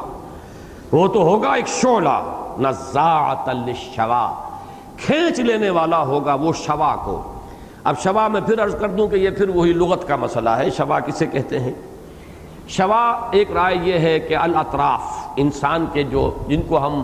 اپنی اناٹومی کی اصطلاح میں ایکسٹریمٹیز کہتے ہیں، ہاتھ اور یہ پیر، ان کو کھینچ لینے والا، ادھیڑ دینے والا جسموں سے، گویا کہ چاٹ جائے گا وہ شعلہ ہاتھوں کو اور پیروں کو، اور یہ لمز جن کو ہم کہتے ہیں ایکسٹریمٹیز، ان کو چاٹ جائے گا۔ ایک یہ ہے کہ شوا جو ہے یہ ہے کھوپڑی کی جلد جو ہے، کھال جو بڑی جمی ہوئی ہوتی ہے اور بڑی ٹائٹ ہوتی ہے، اس کو وہ گھسیٹ لے گا، وہ شعلہ جو ہے چاٹ جائے گا۔ یہ دونوں مفہوم ہے۔ اب میرے لیے ممکن نہیں ہے کہ ان میں سے کسی کی ترجیح کروں، نہ اس میں کوئی زیادہ تفاصیل میں جانے کا مجھے اور اس میں کوئی محنت کر کے اور کوئی رائے قائم کرنے کی ضرورت محسوس ہوتی ہے۔ چاہے وہ شعلہ جو ہے وہ ہاتھوں پیروں کو چٹ کر جانے والا ہو، اور چاہے وہ کھوپڑی کی کھال کو جو ہے ادھیڑ دینے والا ہو، اصل مطلب کیا ہے کہ انتہائی سخت وہ آگ ہوگی۔ وہ آگ بھی وہ نہیں ہوگی کہ جو مار دے، وہ آگ زندہ بھی رکھے گی، وہ مارے گی نہیں، جلا کر بھسم نہیں کرے گی۔ پھر وہ تمام اعضاء دوبارہ بھی ہو جائیں گے، کلما نضجت جلودہم بدلنا، تو جیسے جیسے ان کی کھالیں جھلس جائیں گی اب اور کھالیں انہیں دے دیں گے۔ لیکن یہاں تو در حقیقت اس کی ایک سختی کا، کلا انہا لظا نزاعۃ للشوا تدعو من ادبر وتولی، وہ پکارے گی، کھینچ لے گی اس کو کہ جس نے پیٹھ موڑی تھی۔ اور یہ دونوں الفاظ جو ہے، ادبرا پیٹھ موڑ کر چل پڑنا، تولا جو ہے وہ ویسے کسی جگہ پر کھڑے ہو کر اور رخ موڑ لینا، دونوں ایک ہی تقریباً ہم معلوم الفاظ ہیں۔ تدعو من ادبر وتولی، اس میں بھی وہ صوتی آہنگ جو ہے اس کو سامنے رکھیے کہ وہ پیش نظر ہے۔ جس شخص نے بھی دنیا میں، اب یہاں لفظ تدعو بہت عجیب معنی دے رہا ہے، ایک دعوت دنیا میں دے رہے تھے محمد صلی اللہ علیہ وسلم، اس دعوت کو تم نے پیٹھ دکھائی، اندھے بہرے کانوں سے سنا، اس پر غور کرنے کے لیے تیار نہیں ہوئے، اس کے لیے تم نے اپنے دل کے کواڑ بند کر دیے، پیٹھ موڑ لی اور چل دیے، جیسا کہ سورہ قیامہ میں نقشہ آئے گا۔ فلا صدق ولا صلى ولكن كذب وتولى ثم ذهب الى اهله يتمطى اولى لك فاولى ثم اولى لك فاولى. تو دنیا میں جس نے دعوت نبوت کو نہیں سنا اور توجہ نہیں کی، اب یہ دعوت جہنم ہے جس کو کہ وہ یقیناً قبول کرنا پڑے گا اور وہ جہنم اسے کھینچ لے گی. تدعو من ادبر وتولى،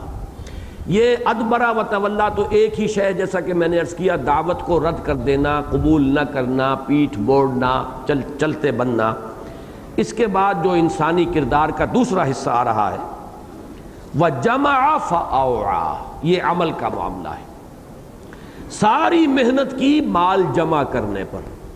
دولت جمع ہو جائے، اسباب جمع ہو جائیں، جائیداد جمع ہو جائے، فلاں چیز جمع ہو، جمع فَأَوْعَى، وعاء کہتے ہیں برتن کو.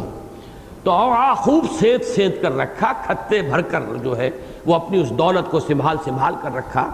یہ جس کو کہ آخری پارے میں سورۃ ہمزہ میں آپ دیکھیں گے الذی جمع مالا وعددہ یحسب ان مالہ اخلدہ. اسی کی مثال ہے سابق صورت میں، سورۃ الحاقہ میں جو آیا تھا کہ انہ کان لا یؤمن باللہ العظیم ولا یحض علی طعام المسکین. 2 آیتوں میں وہ کردار آ گیا. یہ اللہ العظیم پر ایمان نہیں رکھتا تھا نمبر 1، اور مسکین کو کھانا کھلانے کے لیے کسی کو کہنے کے لیے تیار نہیں تھا. یہ گویا کہ ایک انسان کی فکری گمراہی کے لیے سمبل ہے، اللہ کو نہ ماننا، اللہ پر ایمان نہ رکھنا، اور ایک انسان کے اخلاقی تنزل اور انتہائی پستی کی علامت ہے، اس کے لیے سمبل ہے کہ خود تو کیا کسی کو کھانا کھلائیں، بھوکے کو، مسکین کو، کسی اور کو بھی آمادہ کرنے کے لیے تیار نہیں. اسی طریقے سے یہاں 2 ہی آیات میں پورے کردار کو سمو لیا.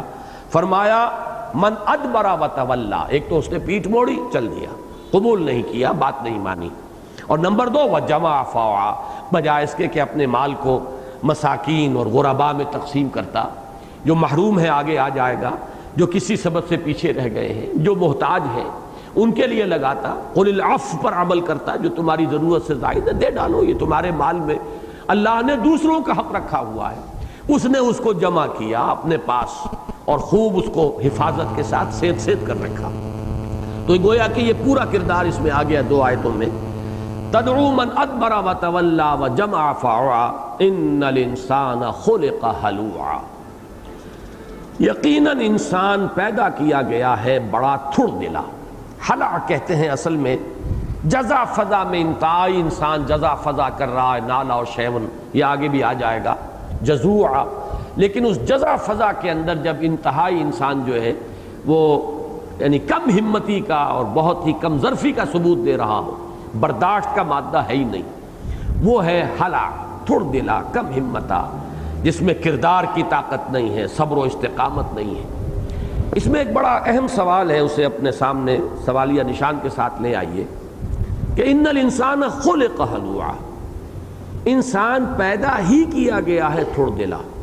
اب یہاں ایک سوال پیدا ہوتا ہے، تو پھر انسان کا قصور کیا ہے؟ اور پھر دوسرا اس سے بھی بڑا سوال کہ اللہ تو فرماتا ہے ہم نے بہترین بنایا، لقد خلقنا الانسان فی احسن تقویم. تو احسن تقویم تخلیق کے اندر یہ کہاں سے آ گئی ہے؟ یہ ہلوعا، یہ کیفیت کیوں آئی پھر؟ جبکہ اس کو یہ کہا گیا کہ پیدا کیا گیا انسان، خالق نے خود بنایا اسے تھوڑ دلا. اسی میں پھر ایڈ کیجئے خلق الانسان ضعیفا، انسان کو پیدا کیا گیا کمزور. تو پھر اس میں تو الزام معاذ اللہ آئے گا پیدا کرنے والے پر. وہ جو اقبال نے کہا ہے کہ نقش دیگر تراز دے آدم پختہ تر بیار، لابت خاک ساختن مینہ صدد خدائے را. کیونکہ اللہ تعالیٰ کے ساتھ تو شوخی اختیار کر لیتے ہیں شعراء، با خدا دیوانہ باشد با محمد ہوشیار. حضور کے ساتھ صلی اللہ علیہ وسلم بڑے احتیاط کی ضرورت ہے کہ کہیں کوئی شوخی جو ہے وہ اس بارگاہ میں نہ ہو جائے. اللہ کے ساتھ دیوانگی جو ہے وہ لوگ کر لیا کرتے ہیں. تو اللہ تعالیٰ کے ساتھ دیوانگی کے اسی انداز میں پوچھ رہا ہے کہ یہ کیا تو نے بنائے ہیں؟ یہ مٹی کے پتلے بنائے، یہ تیری شان کے شایان نہیں ہے، ایسی کچی مخلوق پیدا کر دی. لابت خاک ساختن مینہ صدد خدائے را، یہ مٹی کے پتلے بنائے تو کیا تیری خلاقی ہوئی؟ آدم پختہ تر بیار، نقش دیگر تراز دے، کوئی اور نقش جو ہے وہ اپنی تخلیق کا، کوئی اور جو ہے ایک یوں سمجھیے کلائمیکس، کوئی اور نمونہ پیش کر، نقش دیگر تراز دے آدم پختہ تر بیار. ذرا زیادہ مضبوط اور پختہ آدم پیدا فرما. لابت خاک ساختن مین صدد خدا را، یہ خدا کے شایان شان نہیں ہے. مٹی کے پتلے جو ہیں وہ تو بچے بھی بیٹھ کر بنا لیتے. اب یہ جو ہے ایک خاص شوخ انداز کے اندر سوال، وہ میں آپ کے سامنے پوز کر رہا ہوں. اسی طرح فرمایا گیا خلق الانسان من عجل، انسان تو پیدا ہی کیا گیا ہے جلد بازی سے، یعنی اس کی سرشت کے اندر جلد بازی ہے. یہ ہے اصل میں وہ سوال کہ جلد باز بھی اللہ نے بنایا، تھڑ دلا بھی اللہ نے بنایا، کمزور بھی اللہ نے بنایا. یہ قرآن مجید کی نصوص قطعیہ ہیں. تو ہاؤ ٹو ریکنسائل لقد خلقنا الانسان فی احسن تقویم؟ کہاں یہ ہے وَلَقَدْ كَرَّمْنَا بَنِي آدَمَ وَحَمَلْنَاهُمْ فِي الْبَرِّ وَالْبَحْرِ وَرَزَقْنَاهُمْ مِنَ الطَّيِّبَاتِ وَفَضَّلْنَاهُمْ عَلَى كَثِيرٍ مِّمَّنْ خَلَقْنَا تَفْضِيلًا؟ کہاں یہ مدح ہے؟ کہاں یہ کہ خَلَقْتُهُ بِيَدَيَّ، میں نے اپنے دونوں ہاتھوں سے بنایا اسے، پھر اس کے سامنے فرشتوں کو جھکوا دیا. تو یہ ایک کوسچن مارک ہے، اسے سمجھ لیجئے، اور اس کا حل بھی اس کے بغیر ممکن نہیں ہے، جو میں سورہ حشر کے درس کے اندر بڑی تفصیل سے بیان کر چکا ہوں کہ قرآن مجید کے بہت سے گہرے مضامین جو ہے علم کے اور حکمت کے، وہ اس کے بغیر سمجھ میں نہیں آ سکتے کہ انسان ایک مرکب وجود ہے. اس کے دو اجزاء ہیں. اس کا ایک حصہ عالم خلق سے ہے، ایک حصہ عالم امر سے ہے. عالم امر سے اس کا روحانی وجود ہے، عالم خلق سے اس کا یہ حیوانی وجود ہے. عالم خلق والا جو حیوانی وجود ہے وہ تو نچلوں میں سب سے نیچے ہے. البتہ جو عالم امر سے متعلق اس کا روحانی وجود ہے وہ سب سے اونچا ہے. بس یہی ہے در حقیقت، دس is the key to the solution of that problem. یہی ہے اس کا حل کہ اگر یہ ہے تو انسان میں بیک وقت یہ دونوں چیزیں موجود ہیں، جس کو میں نے بارہا شیخ سعدی کے اس شعر کے حوالے سے آپ کے سامنے رکھا ہے کہ آدمی زیادہ طرفہ معجون است از فرشتہ سرشتہ وز حیوان. آدمی زیادہ عجیب چونچو کا مربع ہے، معجون ہے. دو چیزیں اس میں ملی ہوئی ہیں، از فرشتہ سرشتہ. سرشتہ کہتے ہیں سرشتن گوندنے کو. اس میں دو وجود گندھے ہوئے ہیں، ملے ہوئے ہیں. ایک وجود فرشتے کا ہے اور وہ فرشتوں سے اعلیٰ فرشتہ ہے، وہ فرشتوں کا مسجود ہے. ایک وہ ملک ہے انسان کے اندر، از فرشتہ سرشتہ وز حیوان. اور دوسرا حیوان ہے، اینیمل بینگ ہے. اس کا یہ اینیمل بینگ عالم خلق سے ہے. اس میں ساری کمزوریاں ہیں، اس میں یہ ساری چیزیں موجود ہیں. خلق ہلوعا، خلق ضعیفا، خلق الانسان من عجل. یہ عالم خلق پستی کی دنیا ہے. اس سے اس کا یہ انسان جو حیوانی وجود ہے آیا ہے. لیکن اس اصل آدم جو ہے، اصل جس کی بنا پر مسجود ملائک بنا ہے، وہ یہ نہیں ہے، بلکہ وہ تو ہے فَإِذَا سَوَّيْتُهُ وَنَفَخْتُ فِيهِ مِن رُوحِي.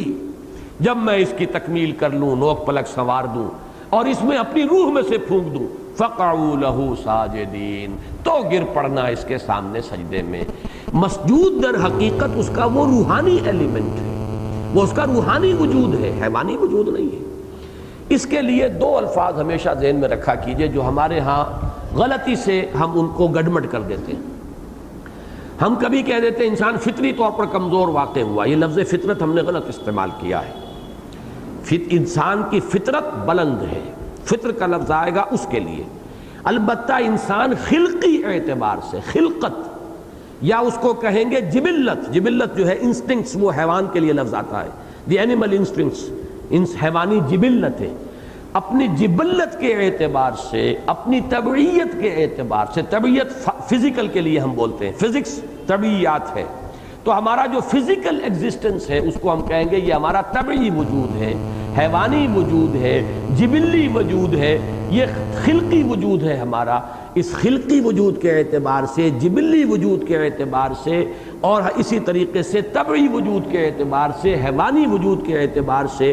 انسان ہلع بھی ہے. خلق الانسان ہلوعا، وہ ہلو ہے، وہ تھڑ دلا ہے، کم ہمتا ہے، جلد باز ہے، جلدی سے ہی بنایا گیا ہے. اور فطرت جو ہے انسان کی، فطرت اللہ التی فطر الناس علیہا، یہ لفظ فطرت جو ہے یہ اس مقام پر آتا ہے، اللہ کی وہ فطرت جس پر کہ اللہ نے انسانوں کو بنایا ہے. تو یہ شے در حقیقت انسان کے اس علوی وجود کے لیے، اس روحانی وجود کے لیے جس کا تعلق عالم امر سے ہے، یہ اس کے ساتھ اس کا تعلق ہے. اس کے اعتبار میں وہ اونچوں سے سب سے اونچا، یہاں تک کہ ملائکہ سے افضل، مسجود ملائک. اور اس کے اعتبار سے ثم رددناہ اسفل سافلین، وہ نچلوں میں سب سے نیچے ہے، اور وہ ہے جس کے لیے یہ الفاظ آئیں گے خلق ضعیفا خلق ہلوعا ان الانسان خلق ہلوعا۔ اب اس کے لیے وضاحت کی گئی ہے، اس کی گویا کہ تشریح ہے کہ یہ ہلوع سے مراد کیا ہے۔ اذا مسہ الشر جزوعا واذا مسہ الخیر منوعا، جب اسے کوئی تکلیف پہنچتی ہے، شر، اب شر یہاں تکلیف کے معنی میں آئے گا، تکلیف، نقصان، ناپسندیدہ شے۔ اب ایک علیحدہ مضمون ہے یہ فلسفے کا کہ شر اور خیر کا مطلب کیا ہے، یہ ایبسولیوٹ ویلیوز ہیں یا کیا ہیں، مستقل ہیں۔ تو در حقیقت اس کائنات میں شر جو ہے وہ صرف اضافی ہے، مطلق شر کا کوئی وجود نہیں، وہ اضافی ہے، ریلیٹیو ہے۔ مطلقاً خیر ہے، بیدک الخیر، کل خیر تیرے ہاتھ میں ہے اور سب کچھ تیرے ہی ہاتھ میں ہے۔ تو در حقیقت ہم کہہ سکتے ہیں کہ وہ خالق شر بھی ہے، خالق خیر بھی ہے، وہ اس اعتبار سے کہ جو ہمارے احساسات ہیں، ہمیں کوئی تکلیف آئی، ہم نے کہا شر ہے، کیا پتہ اسی تکلیف کے پردے میں کوئی بہت بڑی ہمارے لیے اللہ کی رحمت چلی آ رہی ہو۔ تم سمجھتے ہو، تم اس کو اپنے لیے برا سمجھتے ہو، عسیٰ ان تکرہوا شیئا وہو خیر لکم وعسیٰ ان تحبوا شیئا وہو شر لکم، تم کسی کو پسند کرو، ہو سکتا ہے تمہارے لیے شر ہو، اور تم کسی چیز کو ناپسند کرو، ہو سکتا ہے اسی میں تمہارے لیے خیر ہو۔ وَيَدْعُو الْإِنسَانَ بِالشَّرِّ دُعَاءَهُ بِالْخَيْرِ، انسان شر مانگ بیٹھتا ہے اپنے لیے، اب خیر مانگتے مانگتے وہ سمجھتا ہے میں خیر مانگ رہا ہوں، حقیقت میں جو شے مانگ رہا ہے وہ اس کے لیے خیر نہیں ہے، شر ہے۔ اب وہ بچہ جو تھا جس کا سورہ کہف میں ذکر آیا، جس کو کہ حضرت خضر نے قتل کر دیا، وہ والدین تو چاہتے ہوں گے کہ یہ بچہ رہے، زندہ رہے۔ اگر فرض کیجئے وہ بچہ بیمار پڑا ہوا ہے تو وہ تو گڑ گڑائیں گے، سجدے میں پڑیں گے، دعائیں کریں گے، اللہ ہمارا یہ بیٹا جو ہے اس کی صحت ہو جائے۔ انہیں کیا پتا کہ یہ ان کے حق میں شر بننے والا ہے۔ جب وہ حضرت خضر نے جب وہ اپنے تمام جو اقدامات تھے ان کی وضاحت کی کہ اصل تو اللہ کے حکم سے میں نے کیا ہے، اس لیے کہ یہ بچہ اگر جوان ہو جاتا تو بڑا سرکش ہو کر اٹھتا، اپنے والدین کے لیے سوہان روح بن جاتا، بڑھاپے میں ان کا سہارا بننے کی بجائے ان کے لیے کوفت کا اور اذیت کا سبب بنتا۔ اللہ نے چاہا کہ اس کو اسی وقت جو ہے لے لیا جائے اور اللہ انہیں ایک بہتر سعادت مند بیٹا عطا فرمائے۔ اب یہ حکمت تو انسان کے سامنے تو ہے نہیں، وہ تو دعائیں مانگتے ہوں گے کہ فرض کیجئے کہ وہ مجروح ہی ہوا ہو، قتل ایک دم نہ ہو گیا ہو تو کسی طریقے سے صحت ہو جائے اسے۔ ید الانسان بالشر دعاہ بالخیر، تو یہاں شر کے لفظ کو سمجھیے جو ہمیں ناگوار ہے شے وہ شر ہے۔ اذا مسہ الشر جزوعا، چنانچہ یہی بات چونکہ میں اس سے پہلے بھی عرض کر چکا ہوں کہ صحابہ کرام پر جو شدائد آ رہے تھے بظاہر تو شر تھے، لیکن اللہ کے اذن کے بغیر تو نہیں آ رہے تھے۔ ابو جہل کا ہاتھ شل نہیں ہو گیا جب وہ مار رہا تھا کوڑے حضرت بلال کو یا حضرت سمیہ کو یا حضرت یاسر کو، اللہ چاہتا تو ہاتھ وہیں کا وہیں رک جاتا، شل ہو جاتا اور ایک کوڑا بھی وہ نہ مار سکتا۔ اذن رب کے بغیر تو اس کا ہاتھ یہ کوڑے نہیں مار رہا، تو کیوں تم اسے شر سمجھ رہے ہو؟ حقیقت میں یہ شر نہیں، اسی میں خیر ہے، اسی کے پردے میں زندگی کی نئی سحر جگمگا رہی ہے۔ بڑا پیارا شعر تھا کسی زمانے میں رئیس امروہوی نے کہا تھا، یہ ایک قطعہ تھا بڑا مفصل، اور میں نے اسے آب و تاب سے شائع کیا تھا عزم میں، یہ میرا زمانہ طالب علمی کا دور ہے۔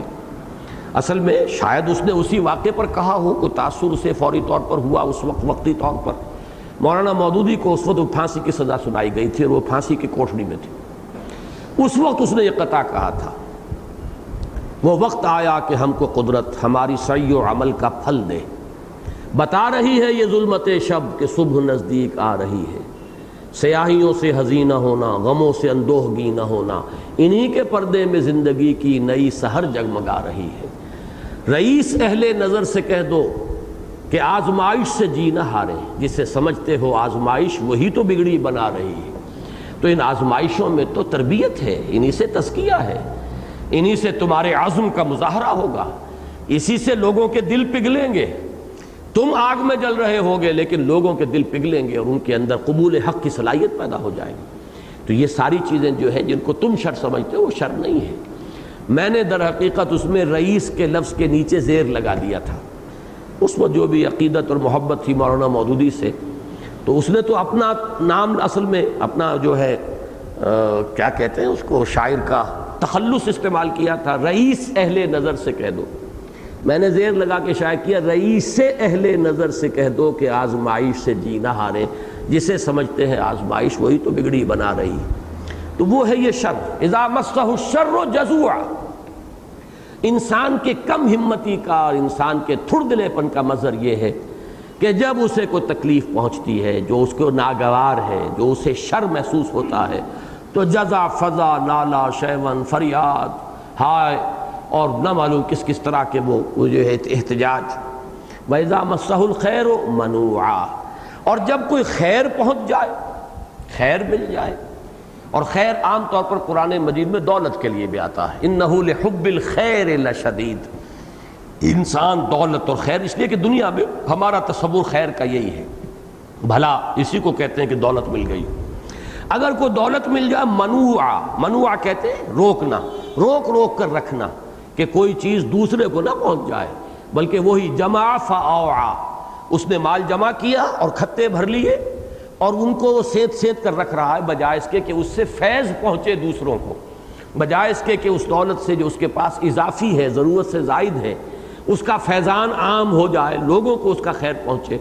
اذا مسہ الخیر منوعا، تو وہ پھر روکتا ہے، اس کو اپنے ہی پاس سینت سینت کر سمیٹ سمیٹ کر رکھتا ہے، کہیں کسی اور تک یہ بات چیز جو ہے اس کی کوئی بھلائی نہ پہنچ جائے۔ الا المصلین، سوائے ان کے کہ جو نماز کی پابندی اختیار کرتے ہوں، الذین ہم علی صلاتہم دائمون۔ میں یہ فیصلہ کر رہا ہوں کہ آج اس سورت کی تکمیل کا اب ارادہ میں نے جو ہے وہ چھوڑ دیا ہے۔ بہرحال جو بھی ایک خیال تھا، مجھے گمان نہیں تھا کہ اس پر اتنا وقت لگ جائے گا، لیکن یہ ہے کہ ایک بات کی صرف اس پر وضاحت کر کے باقی صورت پھر اب جب بھی دوبارہ اس کا سلسلہ شروع ہوگا پھر میں اس کی تکمیل کروں گا۔ یہ در حقیقت اس کے بعد جو آیات آ رہی ہیں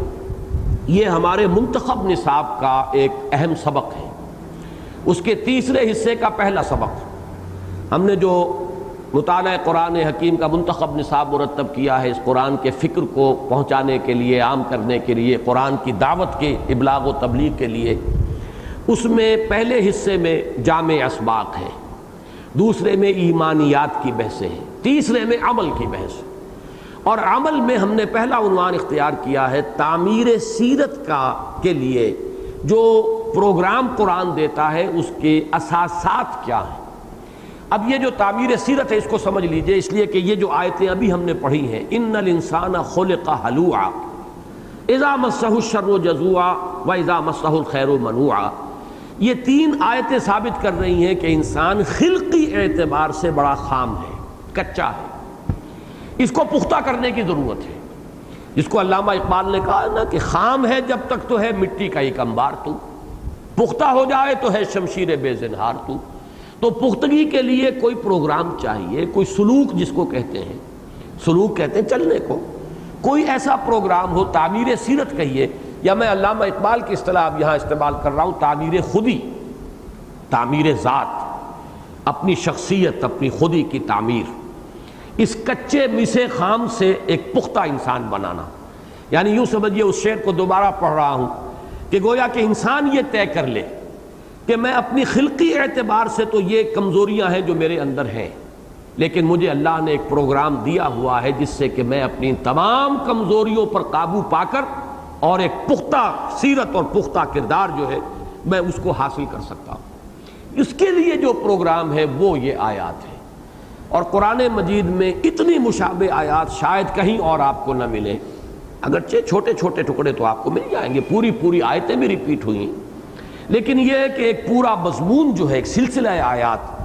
قد افلح المؤمنون الذین هم فی صلاتهم خاشعون والذین هم عن اللغو معرضون، 11 آیات سورہ مومنون کی ہیں اور یہ غالباً 19 آیات ہیں۔ ان سب کے اندر اتنی گہری مناسبت ہے، پھر اتنی مشابہت ہے، پھر یہ کہ جہاں ذرا اختلافی مضمون آیا ہے وہ ایک دوسرے کی وضاحت کے اندر القرآن یفسر بعضہ بعضا کی ایک بہت ہی نمایاں مثال ہے۔ تو وہ در حقیقت جو ہے یہ دو مقامات، ان دونوں کو ہم نے جمع کر کے اپنے اس منتخب نصاب کے تیسرے حصے کے درس اول کی حیثیت دی۔ ان میں کیا کیا چیزیں ہیں، اساسات تعمیر سیرت کی، بندہ مومن کی شخصیت کے لیے بنیادیں کیا ہیں، ایک تو یہ کہ پوری تعمیر شدہ شخصیت جو ہے اس کے کیا نقش و نگار ہے، اس کے لیے ہم نے انتخاب میں اپنے اس منتخب نصاب میں شامل کیا ہے سورہ فرقان کا آخری رکوع، وَعِبَادُ الرَّحْمَنِ الَّذِينَ يَمْشُونَ عَلَى الْأَرْضِ هَوْنًا۔ لیکن یہ ہے کہ اساسات، ایک بلڈنگ ہے تعمیر ہو رہی ہے، پہلے اس کی بنیادیں ہیں، پھر یہ کہ پوری تعمیر ہو گئی ہے تو پھر اس کے فنیشنگ ٹچز ہیں، اس کی آرکیٹیکچرل بیوٹی ہے، تو وہ اس کے فنیشنگ ٹچز اور آرکیٹیکچرل بیوٹی جو ہے بندہ مومن کی شخصیت کی وہ دیکھنی ہو تو وہ عباد الرحمن الذین یمشون علی الارض ہونا، وہاں سے وہ بات چلے گی اور پورا رکوع جو ہے اسی مضمون پر ہے۔ لیکن وہ جو فاؤنڈیشنز ہیں، جو کارنر سٹونز ہیں جن کے اوپر کہ یہ تعمیر خودی اور تعمیر ذات اور تعمیر شخصیت اور تعمیر سیرت اور تعمیر کردار کا جو بھی ایک عمل ہے، آغاز جس سے ہوگا وہ یہ ہے۔ اور اسی میں پھر وہ شعر یاد کر لیجئے، اسی پر میں آج کا بیان ختم کر رہا ہوں کہ جو اردو میں تو یہ ہے کہ خام ہے جب تک تو ہے مٹی کا ایک انبار تو، پختہ ہو جائے تو ہے شمشیر بے زنہار تو، لیکن فارسی کا وہ ان کا شعر، اس میں بڑا شکوہ ہے، با نشہ درویشی در ساز و دمادم زن، چون پختہ شوی خود را بر سلطنت جم زن۔ اس میں جو یوں سمجھیے جامعیت ہے وہ آپ کو کہیں اور نہیں ملے گی، ورنہ ہمارے ہاں تعمیر شخصیت، تعمیر کردار، تزکیہ نفس، تربیت کا ایک نظام خانقاہی ہے۔ وہ خانقاہی نظام میدان میں نہیں لاتا، وہ ٹکراتا نہیں ہے، وہ باطل کے ساتھ مقابلے کی دعوت نہیں دیتا، وہ للکارتا نہیں ہے میدان میں آنے کے لیے،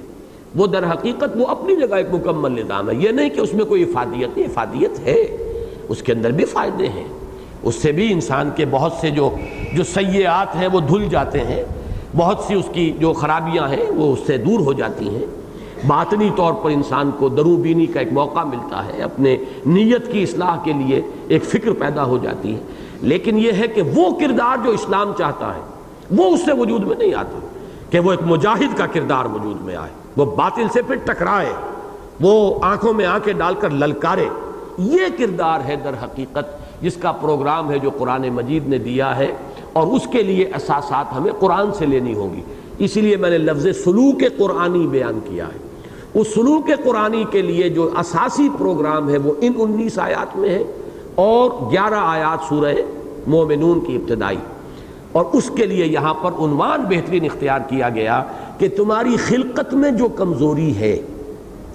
اس کو اوور کم کرنے کے لیے، اس کے اوپر غلبہ پانے کے لیے، اس کی تکمیل کے لیے،